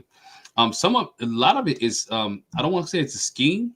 We're a step behind on everything, right? If you think about it, the scheme is not necessarily that terrible. It's that the guys they're aged. It is what it is. Your D line is too big, where your linebackers can't get out, right? Linebackers it's personnel. It's the personnel situation. Because it's Adam Peters' fault now. It's Adam Peters' fault. I blame Adam Peters because think about it. Think about but think about what we try to do, right? They try to get bigger in the D line, right? It is. So it's bigger in the D line to address Philadelphia, but never fix the secondary, right? Like we're supposed to. Let's be honest. The secondary for the last 3 years, the secondary been issues. Last year, the secondary was issue, but it was a bend don't break, and we got, I want to say blessed. I'm not even gonna say lucky. We got bailed out a couple of times, right? Jayden bailed the defense out a couple of times, because this defense really has never been that good under this regime. If we think about it, no, it hasn't. And we honest, right? So us getting to the NFC Championship game last year kind of sugarcoated a lot of things. Yes, right. Agreed. It sugarcoated a lot of things. It covered a lot of things where this team needed to fix some things in the offseason. Well, I heard you talking about. They could have worked on both the O-line in the secondary, right? They thought Will Harris was going to get it, but again, I agree with your point earlier. Jeremy Chin was the guy that should have stayed, right? Jeremy Chin should have been the guy that stayed. I was one of the guys. I was never a Lattimore fan anyway, right? I never was from day one, right? You never trade for spoiled goods. Why are we trading for a guy that was hurt? You traded for spoiled goods, right? Yeah. You ain't gonna buy a car that's already junked up. right? You're gonna buy a car that's already on the last leg. So why you trade for a guy that's on sport? And so defensively, we're struggling. We're not getting the pass rush that you need. Quarterbacks are ripping us alive. Good quarterbacks. Yeah, good quarterbacks. Good quarterbacks, right? We made Michael Penix look good, and Penix hadn't had a game like that since. Yeah, not a 300-yard game like that. Not a 300-yard game like that. Go ahead. Here's because you're right about this personnel can't do the scheme. So when does the coaching staff change the scheme to try to fit what this personnel's got? Because at some point that's got to happen, or you got to try to. And that clearly hasn't happened, or at least it doesn't seem like there's any adjustments to trying to say, okay, we've got these problems. How can we mask that? Well, it's kind of hard to do because we got a late bye week, right? You can do it on a bye week if your bye week's early, but you don't have. Think about Washington, right? How many short weeks has this team has already had this season? You played on a Thursday night, so you look at you can't fix you can't fix some of those things in the short weeks. Well, you got a long week this way. You got a long week this one because you got a Monday night game. You got a Monday night game, right? You got a long week this week. I mean, you had a long week against the Bears. I said Monday night to watch these jokers. Look, I'm gonna tell y'all. I'm gonna be real, man. Like, so I think what Glenn said is like spot on too, but I think it's a little bit of both. To be real with you, I mean, it could be the scheme could be perfectly fine, but like, I mean, Glenn, you coach. I coach basketball, so I can like say this. Like, I can have a scheme. I have a couple of plays, and my plays got me to the championship. I had a couple, but so you get comfortable in your plays. My kids couldn't run my play the way I wanted to run, like I wanted it to run, because that play was Princeton cutting and this, that, and the other. We're talking whatever. So then you know what I did? Changed my play, changed my routine to fit what my kids can do. And our offense became really good at it. Like we were really good in that offense. That's not wit, Wale. That's what I'm saying. That's my point. That's my point. Yeah, my point. That's my point. My point is you can have a system, right? You can have a good system. It works for other people. For some strange reason, it ain't working for these people. Right? So what you may gotta do is look at your system for what it is and say, like, all right, this ain't working the way I want to. I'm treating Bobby like Bobby in Seattle. Like he can cover. I need a linebacker who can cover. Okay, that's fine. All right. If I'm not gonna substitute Bobby for somebody who's more athletic and young, all right, let me do this to mask that. You know what I'm saying? Like you got to adjust. This is the thing. Both sides get paid. Offensive coordinators and defensive coordinators get paid. So whatever Joe Witt is doing, the offensive coordinator is picking up and they're countering. So your job as a defensive coordinator is to counter that. Right. And if you can't counter that, and I'm not saying you got to be, again, this is levels to it. I'm not saying you got to hold the teams to I'm not saying you got to hold things to teams to 10 points or whatever. But when you're giving up 44 of easy, that could have been 50. Issue. That's my issue. It looks too easy. That's not just player. It sounds good. It's not just player. No, that is coaching. That's coaching. I hate to say this though. I think Ron Rivera was calling better plays than Witt. Oh, you mean Jack Del Rio? Oh, Jack Del Rio, Ron Rivera, both of them. But yeah, they calling better plays. I kind of think so too. But I'm not going. By the way, go ahead, Todd. Go ahead, Todd. You want to say real quick? Go ahead, George. I ain't mean to cut you off. Go ahead. Because want to shout out Katie Waller, who comes on our pregame. She asked Joe Witt in the press conference if he would take over play calling, and Joe Witt said no, but he hears everything. He's on the headset and hears all the calls. You mean Dan Quinn? You mean Dan Quinn? Yes, that's what I mean. She asked Dan Quinn if he would take over the play calling. Gotcha. He said no, but he's on the headset and hears all the play calls. Okay. And of course, this was after Dan Quinn said, "Well, everything's on the table." So. Shout out Katie Waller for asking that. Yeah. But there's your answer about Dan Quinn taking over the play calls, which is something I think, Paul, you mentioned. And of course, I agree with you on that, Paul, that would help. And that's why I said everybody can get it.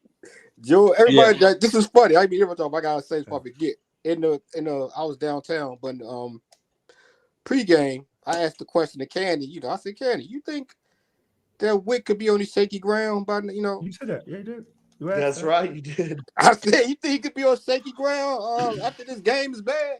She said, nah. I said, all right. But she did say, but she did say, like, if a bad showing, I'm sure it's under 500, then that she said right now they're 500, but now they under 500 in a bad showing, maybe that could change. Yeah, she did say that. That's all, I just thought, I was like, yo, because you can see it, you can see the bad showing coming. Yeah, but go ahead, Todd. You want to say something earlier too? Go ahead. Yeah, but that goes to the point that we all discussed when I said everybody can get it, and I'm gonna throw myself in it because I think I even posed one of the questions if we had the best coaching staff in the division. Yeah, obviously I was way off because at this point, that's true. It's negligent because the problem with having a bad defense, it's not just the points. It's the way they doing it. The way it look, man. It's the way and it looks. It's like you said before. It's almost like teams can score 50 on us every week, but some of them just have mercy on us. Bro, seriously. And I don't care who you are, that's demoralizing. And it's like, I don't know. At this point, that's why I said DQ has to accept more responsibility. I hear everybody say fire wit, string them out, whatever. I get it. But at some point, DQ has to take responsibility because not only as the head coach, but as a coach that made your bones in this league being a defensive guy, you cannot be happy. Forget just taking over play calling. Yeah, I agree. You can't be happy just watching your team. Like you said, he went for that 2 points because he knew his defense could not stop that offense. That's how he felt. Like, obviously he wasn't confident. That's true. No. Hey, Todd, real quick, the 2 points make sense. The 2 points makes sense on the analytical chart. All right, because you hear it because you scored 2. They already have 7. You get 6-2 and 2 and 6-8. You make it a 3-point game. So you had to go for 2 at that point. Your analytical chart, the chart tells you. Yeah, that's why I hate that analytical chart. That chart tells you to go for 2 there to make it a 3-point game. Hey, Glenn, that analytical chart doesn't tell you miss, you lose all momentum too. That's what I'm saying. It does not. Like but some coaches live and die by the chart. I'm not. They do. Some people they do. That's to be fair to Glenn. They do. Now to Glenn's point, I think early on, I think I even said it in the chat with Wole that I get it because you might be scared of Dallas kicker because anything under 3 points, this dude's kicking field goals from 70 yards out. Yeah, facts. He is. But to be fair, I understand everybody else's point too. It's the first quarter, like with 12 minutes still left in the game. It was it was like the you got the momentum. Like this is the flow. Like we all watch sports or some of us played sports or whatever. It's like Deron Payne just made the game didn't look good initially. Deron Payne, thanks to Tressway for being an amazing punter, pins them down back. Deron Payne makes it. Well, it started with Butler making the catch on the goal line. Exactly. Deron Payne makes an unbelievable play to even get that dude. He's strong enough to make sure that dude stays in the end zone. So we get a safety. Jayden does what Jayden's supposed to do, drives his team to the length of drives his team for a touchdown to get a touchdown. You have the momentum. Kick the field goal. You ain't point chasing. It's levels like I get because you're right. A lot of teams they live and die by analytics. I get it. Their chart, like, oh yeah, we gotta push it so it can be 10-7, whatever. But then now if you don't get it, you point chasing. You know what I'm saying? You have the momentum. They ain't not your analytics can chill. You have the momentum. It's on your side now. You're on the road. It's on your side. You get another stop. You get a touchdown. It's a 2-possession lead. Rather than if you get a stop, if you don't get it, rather than all right, you get a stop. You score a touchdown. They're still able to get like a touchdown or 2-point conversion. So it's still a 1-possession lead, right? So you kind of change the dynamics of the whole thing anyway. So that's I'm like, you chasing points. Why are we chasing points? We're okay. We got the momentum. If we didn't have the momentum, I would go with that route. But we have the momentum. So I had like a big issue with it. But it is what it is. Like this squad has already pissed me off throughout this whole day. Like I'm truly like trying to like Like, I'm so mad that we lost to the freaking Dallas. Like, now I ain't mad we lost to the Cowboys. I'm just mad the way we lost to the Cowboys. Like, we lost to the Cowboys like how we lost to the Philadelphia Eagles, and which really annoys me. Because at least the Eagles were Super Bowl contenders. I'm cool with that. They won the Super Bowl. I'm cool with that. I get it. Like, we got embarrassed. Man, we got embarrassed by a team that lost to the Carolina Panthers. They lost. Oh my God! By Bryce Young. Look. The Chicago Bears bullied that squad. Like, yes, they did. And we lost to this squad. Like, we lost to a 2-3-1 team. Well, now they're 3-3-1. They're better than us. And don't forget the Panthers. The Panthers beat Dallas bad. Yeah, that's what I said. That's what I said. Yeah. So we lost to a team that gave up 40 to Russell Wilson's New York Giants. Not even Jackson Darts. And then Russell Wilson gave him 40 plus. He had like 600 yards of passing. That's what I'm saying. Like, and without Malik Neighbors in that game, did he get hurt? Yes, exactly. He got hurt. All I hear about he ain't had no receivers. Hey, Wale, it's personnel, buddy. Personnel, ain't personnel, man. It's I only want to hear about personnel because they had Russell Wilson and no Malik Neighbors. Yeah, they didn't have nobody. No, I'm talking about personnel on our team. But I'm saying we should be able to do it with. We should be able to do that. Even without that. That's what I'm saying, bro. Like, all right. Do you watch Russell Wilson, right? He's trash. You watched him, Mike? Didn't you? You watched him against us? Yeah. He look good. He look good. Yeah. He look good against us. He look like trash against us, bro. Trash against us. Every quarterback look good against us. Yo, Sierra husband look like trash. Like, that's the one quarterback that I felt like, damn, Sierra husband like made us look good. I thought we had the best defense in the world because of Sierra's husband. I was like, good God, we about to be the ranked 5 deep. I said, go back to the show. I said, my defense play like this. We going to the Super Bowl. And I hate Sierra's husband for it too. I hate him because he gassed it all up and got me hyped. Hey, look, he was so bad that Dable went into the tent and got my man. So bad, Dable went to the tent. Was like, hey, Jackson, come on, man. Come on, shake the cobweb. They was mad. Yeah, the coach was mad. Personnel may be some of the issue, Mike, but we're not maximizing what we had. That's what I'm saying. Luke McCaffrey's come on strong, and we're not using him. Jalen Lane's starting to come on strong. Mike. We're not using him to the degree that we should be. He ain't had to do that. No. I ain't gonna lie. George ain't had to do that at all. I'm sorry, but it's true. Oh, that man had zero catches. These other good running backs, and we're not using them. That goes back to a point that you made earlier. The point is, we are not maximizing the talent we have. Even if you don't think it's good enough, even if you think, okay, we're short in these areas, we're not getting everything out of what we've got. And that's what's frustrating. Hold up. Hey, yo, I ain't that bad, though. To DC Slim's comment, right? That's crazy. I ain't saying all that. Look. You can't throw. This is all on coaches. That's what I'm saying. I agree. It's all on coaches, but you ain't at the point. We ain't at the. Are we spoiled by the fact that this team was the NFC Championship last year? Yes. Now we want to fire coaches. We want to fire coaches at 3 and 4. Glen. And I know what I'm saying. When I say that, not. He's like yes. Yes. Right. Yes. Yo. But we always say it's hard to get back, right? You always say it's hard to duplicate what you did the year before, right?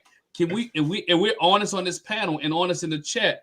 We knew the problems coming into the season. Yeah, but I ain't gonna lie to you. I'm gonna be real.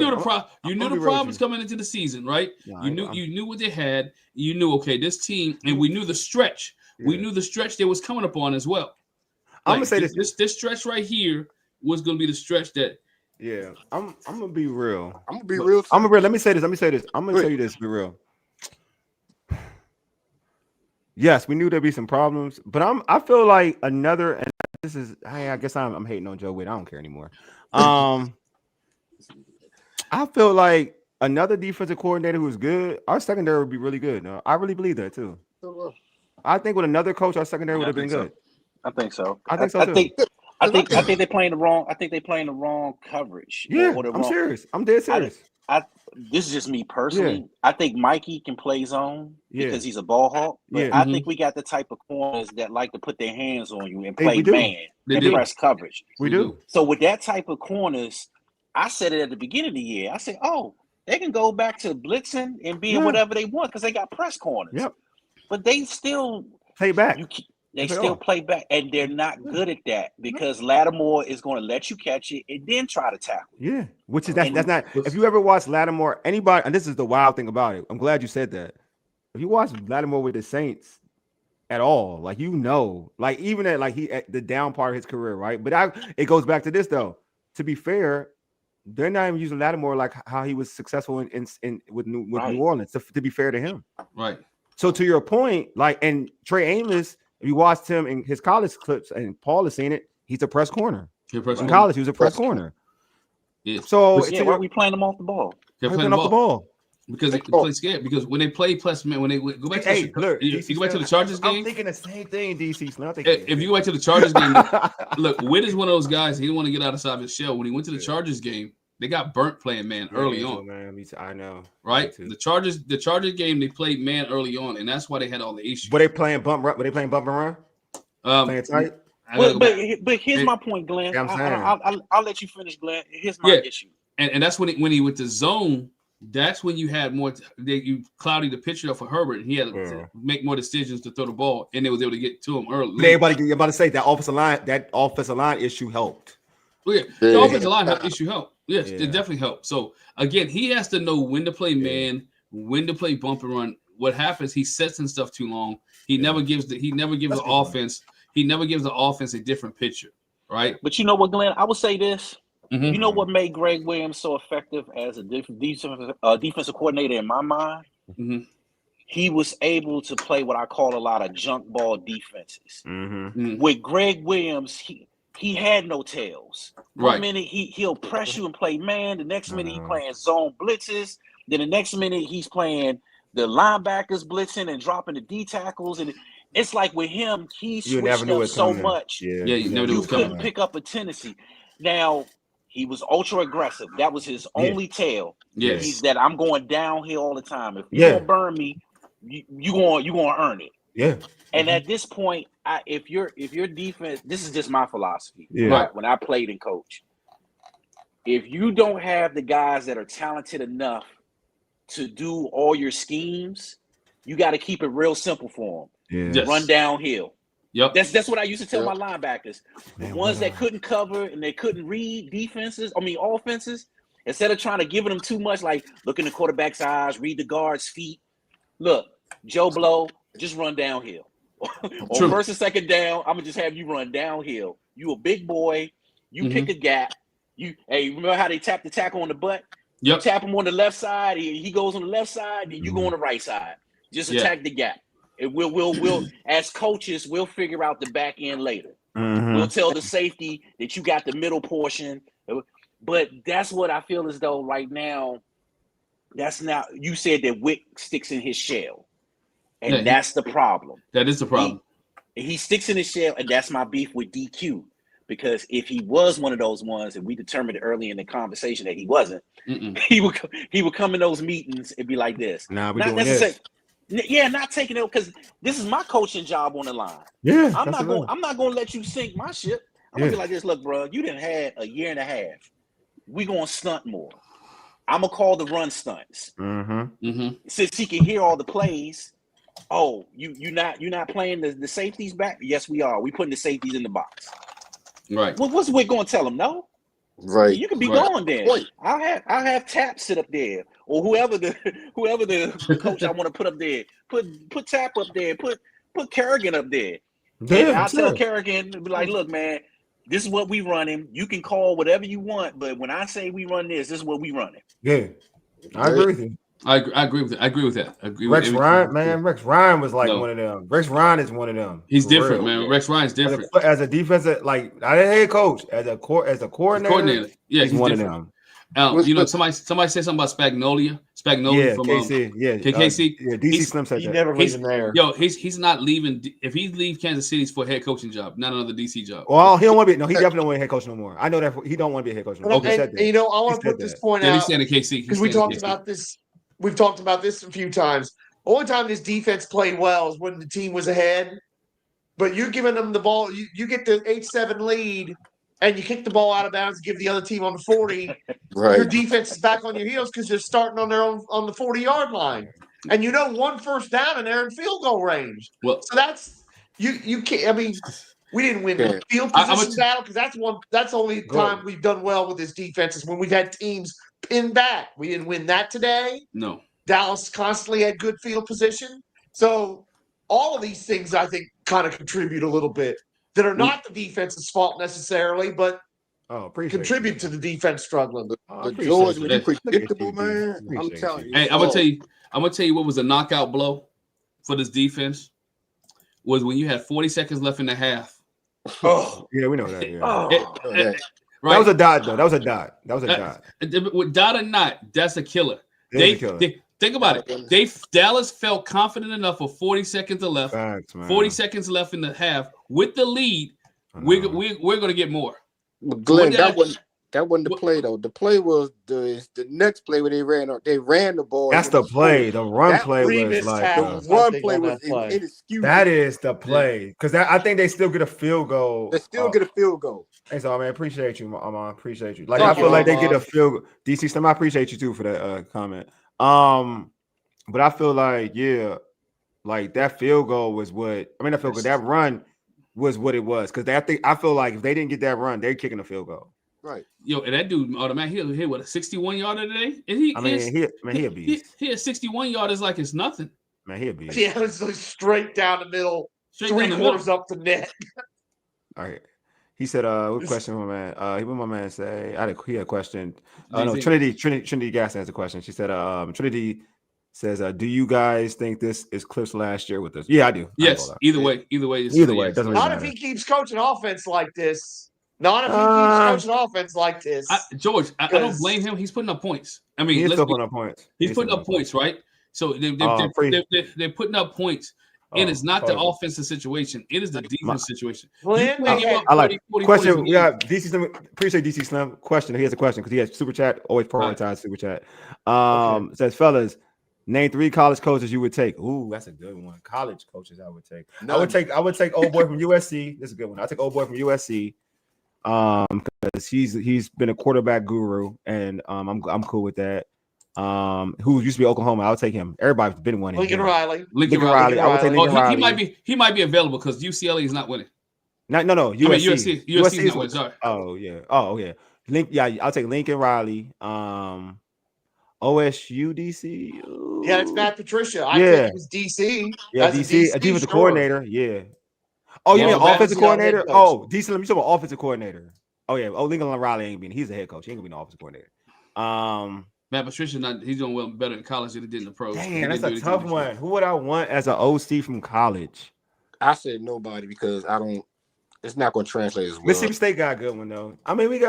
Cliff is a college coach basically though. Don't get twisted. Now, if you want to here's the thing: if you want to have an offensive coordinator come from college to come to us, just get Jayden Daniels LSU coordinator. That's a good one. That's a good one. That's a good one. Hey, if Lake was on here, what would he say? No Penn State. No Franklin. We ain't. Look, we ain't. Franklin ain't got no job. Franklin fired that man on his day off. Like they fired that man quickly. So any word on injury status for Jayden? I've been trying to look for it. It's a hamstring. It's a hamstring.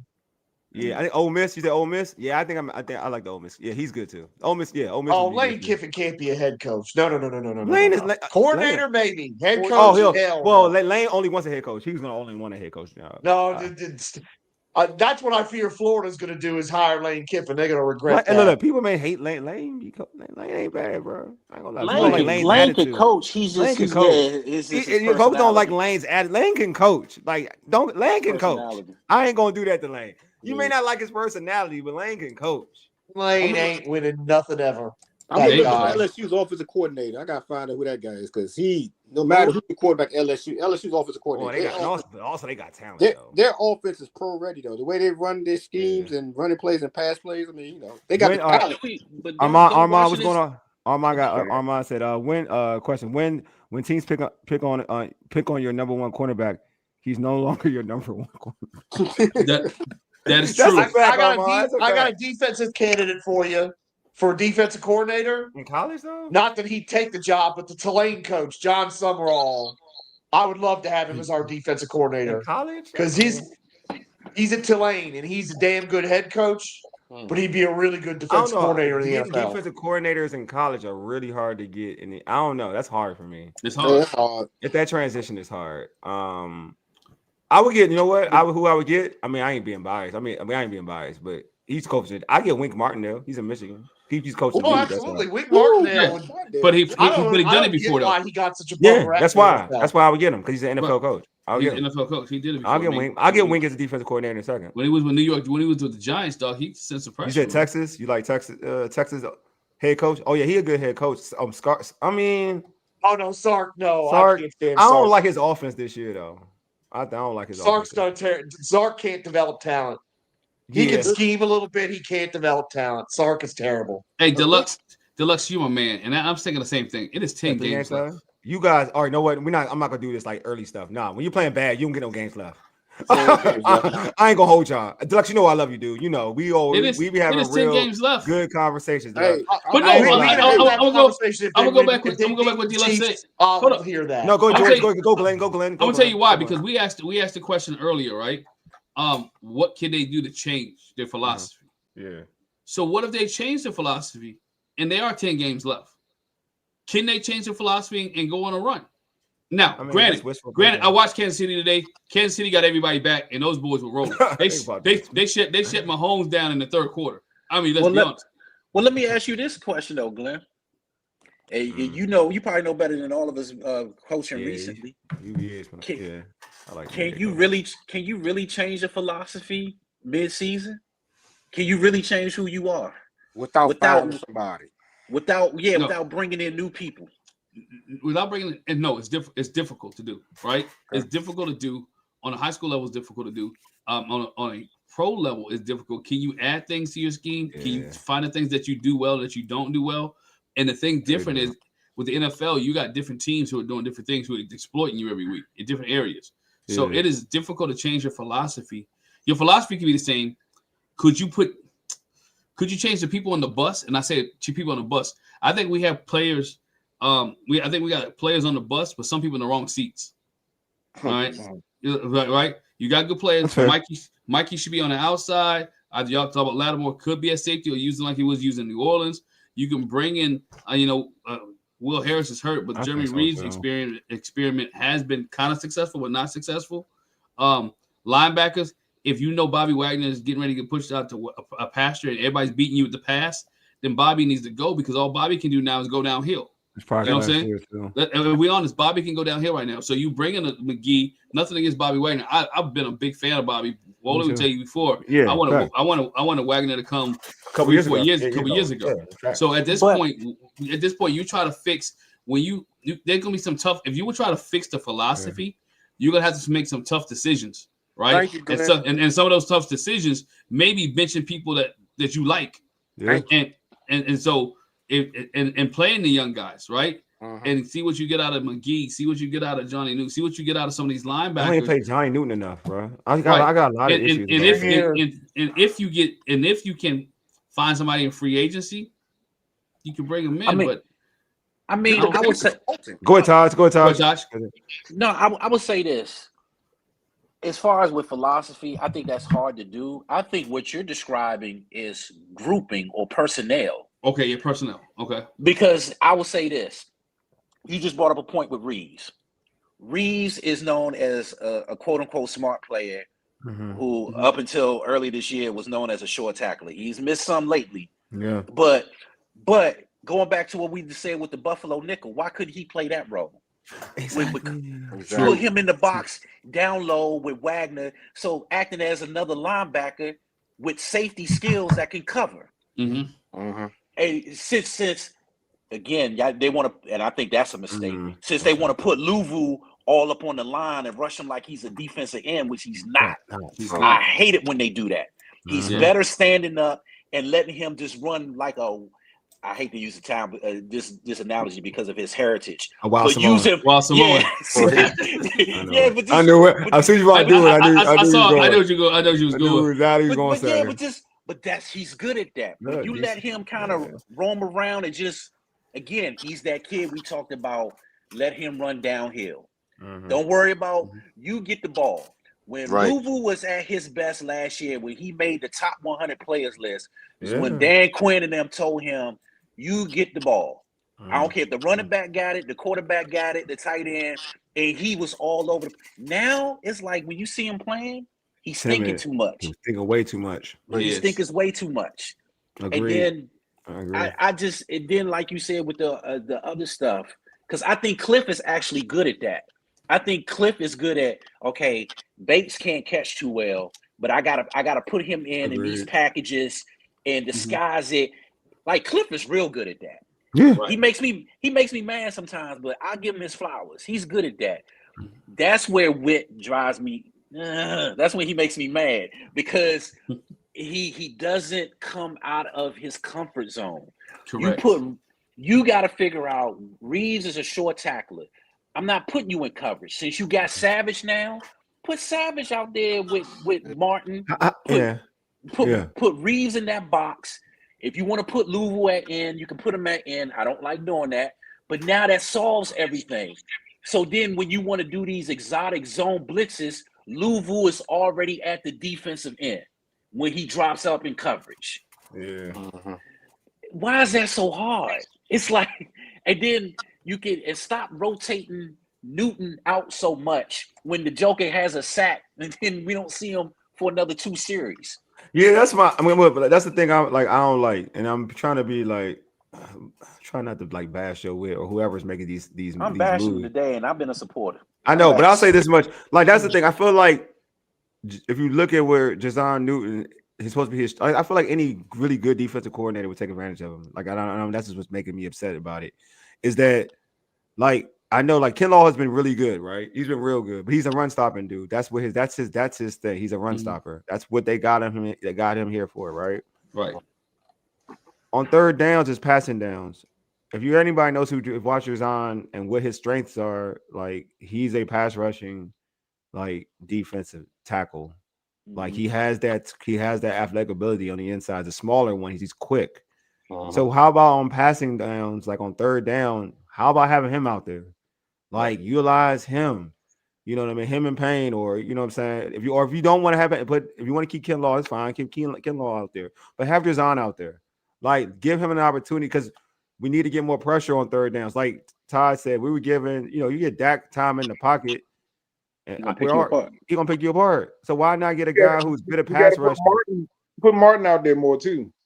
Oh, he's out there. Yeah, 55. Yeah, yeah. Jacob Martin, one of the few guys who played well today. Yeah, exactly. I agree with you. Like, yeah, definitely put these guys who can get sacks, man. Like, if you're not going blitz on third down and you really want to get pressure on the quarterback, like all this ego stuff needs to be thrown out the door. Like I tell this to folks when I hoop, I'll be like, it's game point. I'm going for the mismatch. I don't got time to be. I don't need. They'll look at me. You gonna jack this 3? Like, nah, go to the mismatch. Get away from me. Like it's a mismatch over there. Like you got the mismatch. Go. All that ego crap is for the birds. Like go to the mismatch. Like that's the like go to a situation where not mismatch. Go to the situation where you think this dude is going to give you the best opportunity to make a play, rather than the name on the back of the jersey. Like, come on. Like don't mean it. That held weight like 10 years ago. That's fine. You know what I mean? But like right now, how you're playing, it don't matter anymore. You know what I'm saying? Like look at the players who can help you win football games and help you have success in that particular situation. That's where I'm having issues with. Like to back to it, like, and I'm a big like Glen. I'm a big Bobby dude. I love Bobby Wagner, but also I'm like, all right, if he getting torched, all right, you drafted somebody for a reason. Like you like this kid McGee, you like him for a reason. Then play him. You drafted Jayden in the second round for a reason. Play him. Use him. Like these dudes, like if you didn't like him so much, then why'd you draft him? Why'd you draft Jayden in the second round? Then we could have got another player then. You know what I mean? And I'll say this to the panel. This is where I think Cliff separates himself from everybody on the coaching staff, especially Witt. Mm-hmm. He really doesn't use personnel as an excuse. Mm-hmm. Because I look at how, and that's why I said Dan Quinn has to be hands-on, because maybe it's like you said, an ego thing with Witt. what I noticed that Cliff does, we said he comes up with package for the different players. Yeah. But it doesn't matter if Terry's lined up out there. It doesn't matter if Debo's going. He's going to call plays, Mariota, whoever. Yeah. He's going to call plays like my system works. Yes. And I'm going to scheme it up like it works. Yes. Right. I don't see the same thing with Witt. That's a good point, Taj. Because it's like everybody keep talking, and I get it. I was one of those ones. Everybody keep talking about personnel. Nobody in the NFL has personnel across the board. Everybody has a handicap somewhere because of the salary cap. True. Because of the salary cap, every play. Oh, we look, Todd, you had a good point, my guy. You gonna drop out on me? You're gonna drop out on me, Here's the one thing about the Witt situation. How I speak, maybe think about compared to Cliff. Cliff was a head coach. This is the first time that Witt's been a defensive coordinator. And I remember 2 years ago when he first got introduced, John Kahn asked him a question. Everybody thought it was kind of offensive, but John Kahn asked him, why do you think he took so long to be a defensive coordinator? Mm-hmm. What do you say? I ain't paying no mind. I've been preparing this my whole life, but I thought about it. I was like, I kind of figured why you haven't been a defensive coordinator. I figured out why. Right, you know why. Yeah, we kind of figure out slowly but surely why you haven't been in, because you know how it is in NFL. Yeah. Get that word right. He's a hot DC coach. He's been a defensive back coach over, double-digit years. There's a reason why. Yeah. I've never heard of him. I'm not gonna lie to you. I've never heard of him till I assumed we were getting Harris. I thought we was getting Harris. And I was like, okay, we're gonna get Harris. I was boosted. I was like, yeah, we about to be lit. We're gonna get Harris and Dan Quinn. Like what they did with Dallas. I was like, oh yeah, when we got Joe Witt, I was like, oh, he's part of the staff. I didn't really even know of him. Right. You gotta go look him up. You had to look him up. Yeah. You gotta do research. No, I ain't gonna lie. I thought it was a guarantee we was getting Harris. I thought it was a guarantee we was getting Harris. I was like, oh yeah, we getting Harris too. Oh, we about to, we gonna have a defense. Then we get this dude, and now it's like, it's like whatever. Like I'm so numb to it though. Like, I'm real talk. I am numb to it because I know what to expect. Like I expect. Was he blocked from coming here, Harris? Yeah. But now he's somewhere else though. He's not even there anymore, which blows me. Like I'm like, Dan, you couldn't make the call when he was a free. Like, hey, come over here and then give him like the associate defensive coordinator position. Yeah, you could give him associate defensive coordinator position, and then when when you want to let this one go, now Walt Harris could be my defensive coordinator. Like, we would have turnovers, dog. Jerry wasn't gonna let that happen, man. But he went. I think he in Green. I don't know where he at. Walt Harris is somewhere. He on the but I mean, he wouldn't let him come to Washington. Al Harris. Al Harris. He wouldn't let Al come to Washington, but he let him go to Green Bay, I believe. Is it Green Bay he's at? Yeah, he used to play with Green Bay. Okay, I don't know where he's at. I know he's not in Dallas anymore. He's somewhere though. He's not in Dallas anymore. But the thing is that I'm a type philosophy guy. My guys, I want my defensive coordinator to be experienced. If I got a young quarterback, I've just copied off what the Chiefs did. I copied what most teams do when you got a young quarterback. Baltimore, when Lamar was young, their coordinators usually older guys. You do. Oh, he in Chicago. God dang. Chicago. God, jeez. And he ain't even the coordinator there either, which is hard to understand. He's the passing game coordinator too. Dang, really? That's a lateral position. Yeah. Yeah, I mean that's bullcrap that we couldn't get him when we were going to make him the defensive coordinator. Ben Johnson got a staff. I ain't gonna hold y'all. I know folks that don't like. He got a staff on him. I ain't gonna hold you. Even Dennis Allen too, like the coordinator, like he got a staff. That's wild. He has Al Harris and Dennis Johnson. I mean Dennis Allen. That's crazy. Mm-hmm. That's crazy. Thanks and thank you for calling. Thank you. That's crazy. That is crazy. Do say Wole, big shout out to you and the guys. This is a product that fans can be educated and a lot of media can't do what y'all are doing. Oh man, thank you. Yeah, appreciate that. I appreciate that. For that compliment. Thank you. Thank you. Yeah, appreciate it. That is what's up. Thank God we got Candy Waller asking tough questions because it sounds like the rest of the press ain't doing it so far. They ain't doing it. I said Wick got a soundbite saying the way we play is not for everybody. It looks like it's for nobody. It's for nobody. It is for nobody. It's for nobody. But what's crazy this year about that? What's crazy about that is we got all these primetime games coming up, and nobody's gonna want to see the product. I mean, they're gonna want to see Jayden. Oh, hopefully Jayden plays. They're gonna want to see Jayden. I mean, from what I'm reading on Jayden wanted to come back in. Coaching staff wouldn't let him come. I mean, it's a hamstring smart injury because he shouldn't have come back in. I mean, look, man. Everybody, anyway. I'm gonna say this again. At that point, we about to close this straight because we about to go 2 hours. This is wild. But I will say this: like everybody got to hold themselves accountable after what happened. Like obviously, we talking about Joe Witt. Cliff got to hold himself accountable because I'm gonna keep saying it. Putting up 22 points against a trash defense is wild. It's nasty work. I'm sorry, it's just nasty work. Jayden got to hold himself accountable. And you know they go. Glen, I'm about to he next. Oh, he next. He got look, man. Look. Put the ball. It's cool. It's cool, man. That we got to see you with Juju because Juju's cool. We got to see you out there, LA, and you got to you've gotten all this approach. Everybody loves you, and that's cool. Man, Juju is cousin, man. Huh? Cousin. I don't care what she is. I don't care what she is. I don't know. I don't care what she is. He's around her way too much right now. They family, man. Look, I don't care. Don't start saying that. Look. I'm right now. I'm just all look. I'm about to go Paul's way. I'm going with Paul. I don't need Hollywood no more, man. There you go. I don't need Hollywood, man. Like, yeah. This what I'm saying. Yeah. Dude, yes, it's time. Like, we can't look. And I think it's natural. And this is the thing. If everybody tells you you're great, everybody's telling you you're great. The national media is telling you great. The local media is telling you that you're great. Your teammates are like all these people are like they look at you like it's like to a point where I'm gonna call it godlike, but you know what I mean. Like it's natural. It's natural for one to feel themselves, especially being a young 23-year-old. You know what I'm saying? It's natural. Now it's time, like, to say, you know what? It's a business. It's the NFL. Like, you now know what you did last year don't matter. I'm sorry, it don't matter. Because it's a year-to-year league. It don't matter. How much of that is? And I'm about to ask the question, but it doesn't Same matter. goes with Terry. There you go. How much? Wait. You're right. But Terry ain't playing yet. He's been hurt. So I always go back to George. You got to play first. You got to play. The last game he played, what did he do? What the numbers he put out? The last game when he got hurt, what did he do? He got almost like 80 yards, right? 80 yards, yeah. Yeah, that was Luke McCaffrey. You be saying something. Go ahead, because I don't got time for that. Hey, almost to the point where, Jayden, prior to the injury, wasn't playing bad. I mean, prior to the fumble and getting knocked out, wasn't playing terrible. Oh, no, he was missing. No, he was missing dudes open, bro. He was missing some people. The chemistry is off, but look who he's throwing. Let's look who he's throwing to.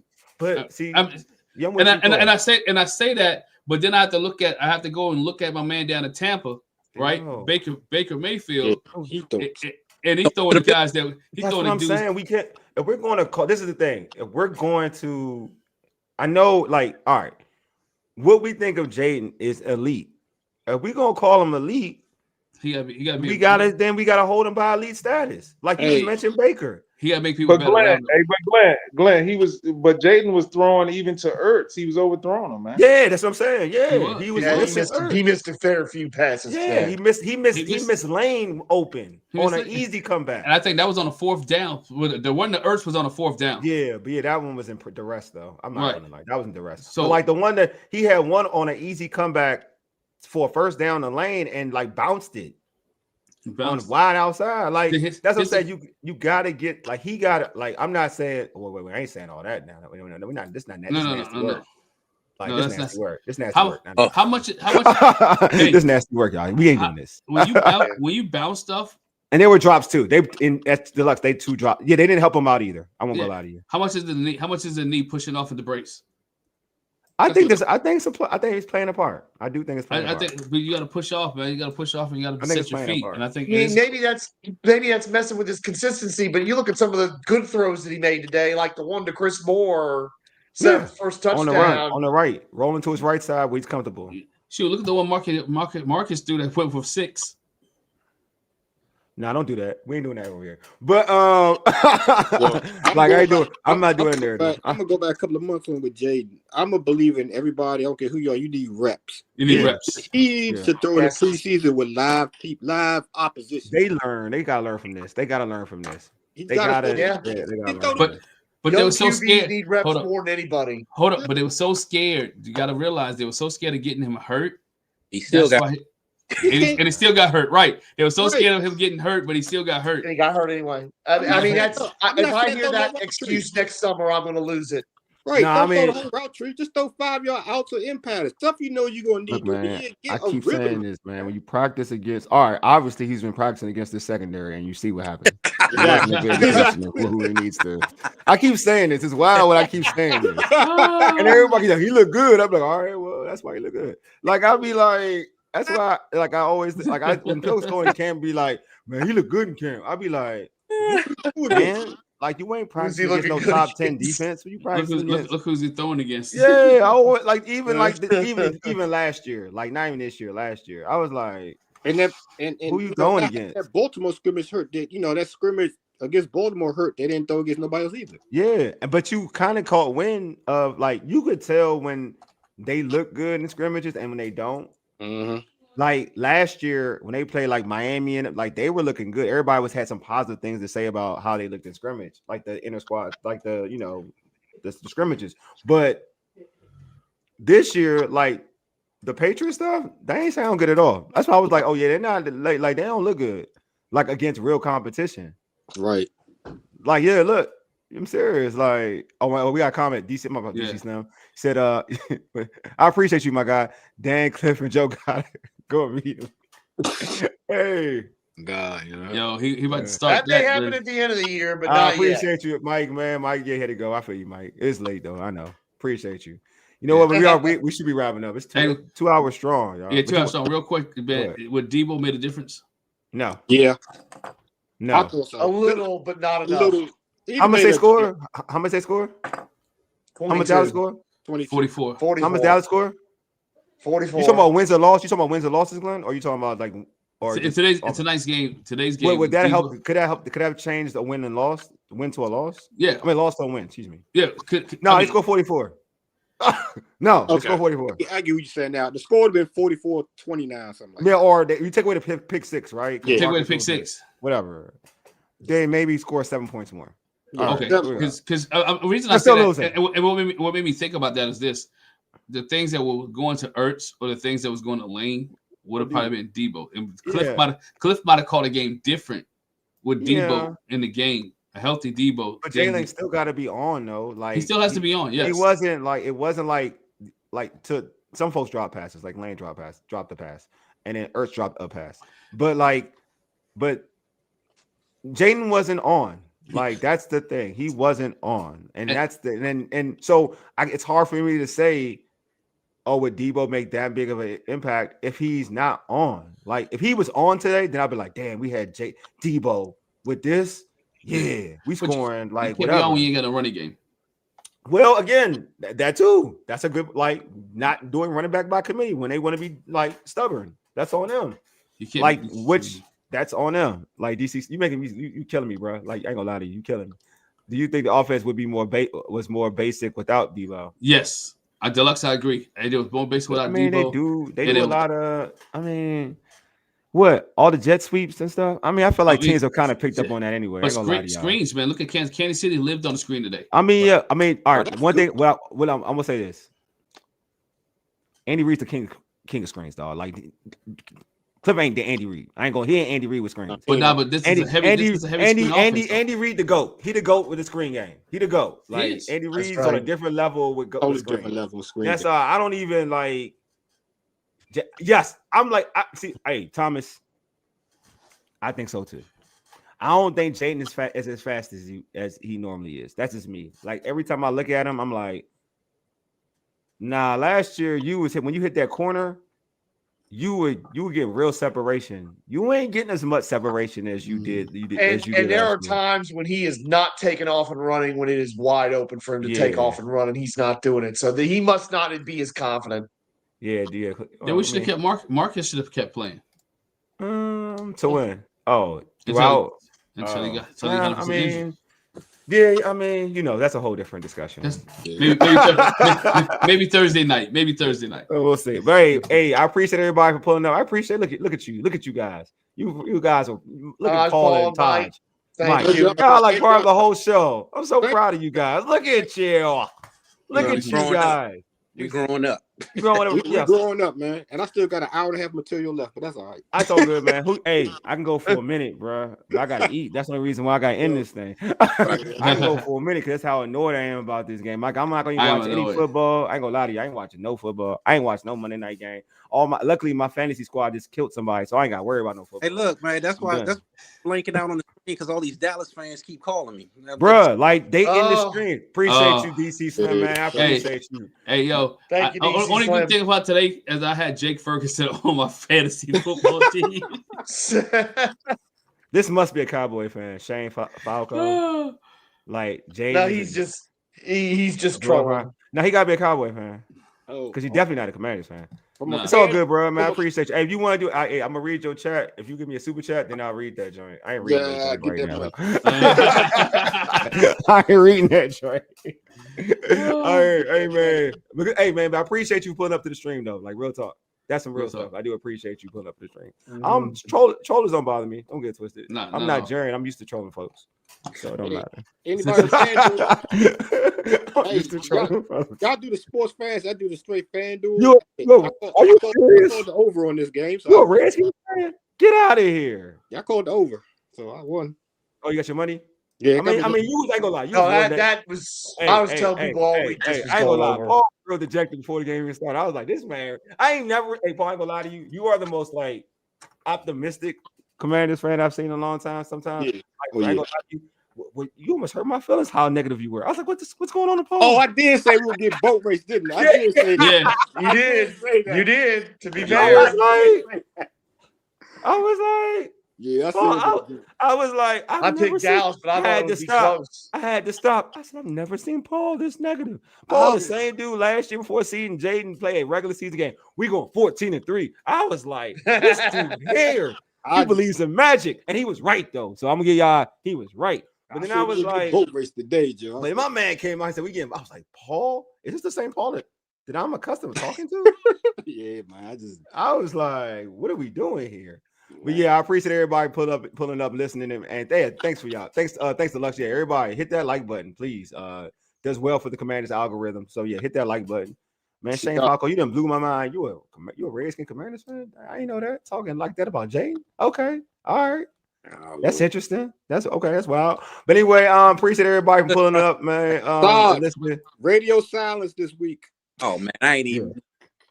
Sorry, straight Mob Deep and appreciate you. Oh, you do 26 likes, Shane? That's what I'm talking about. 26 likes, Shane. You the man.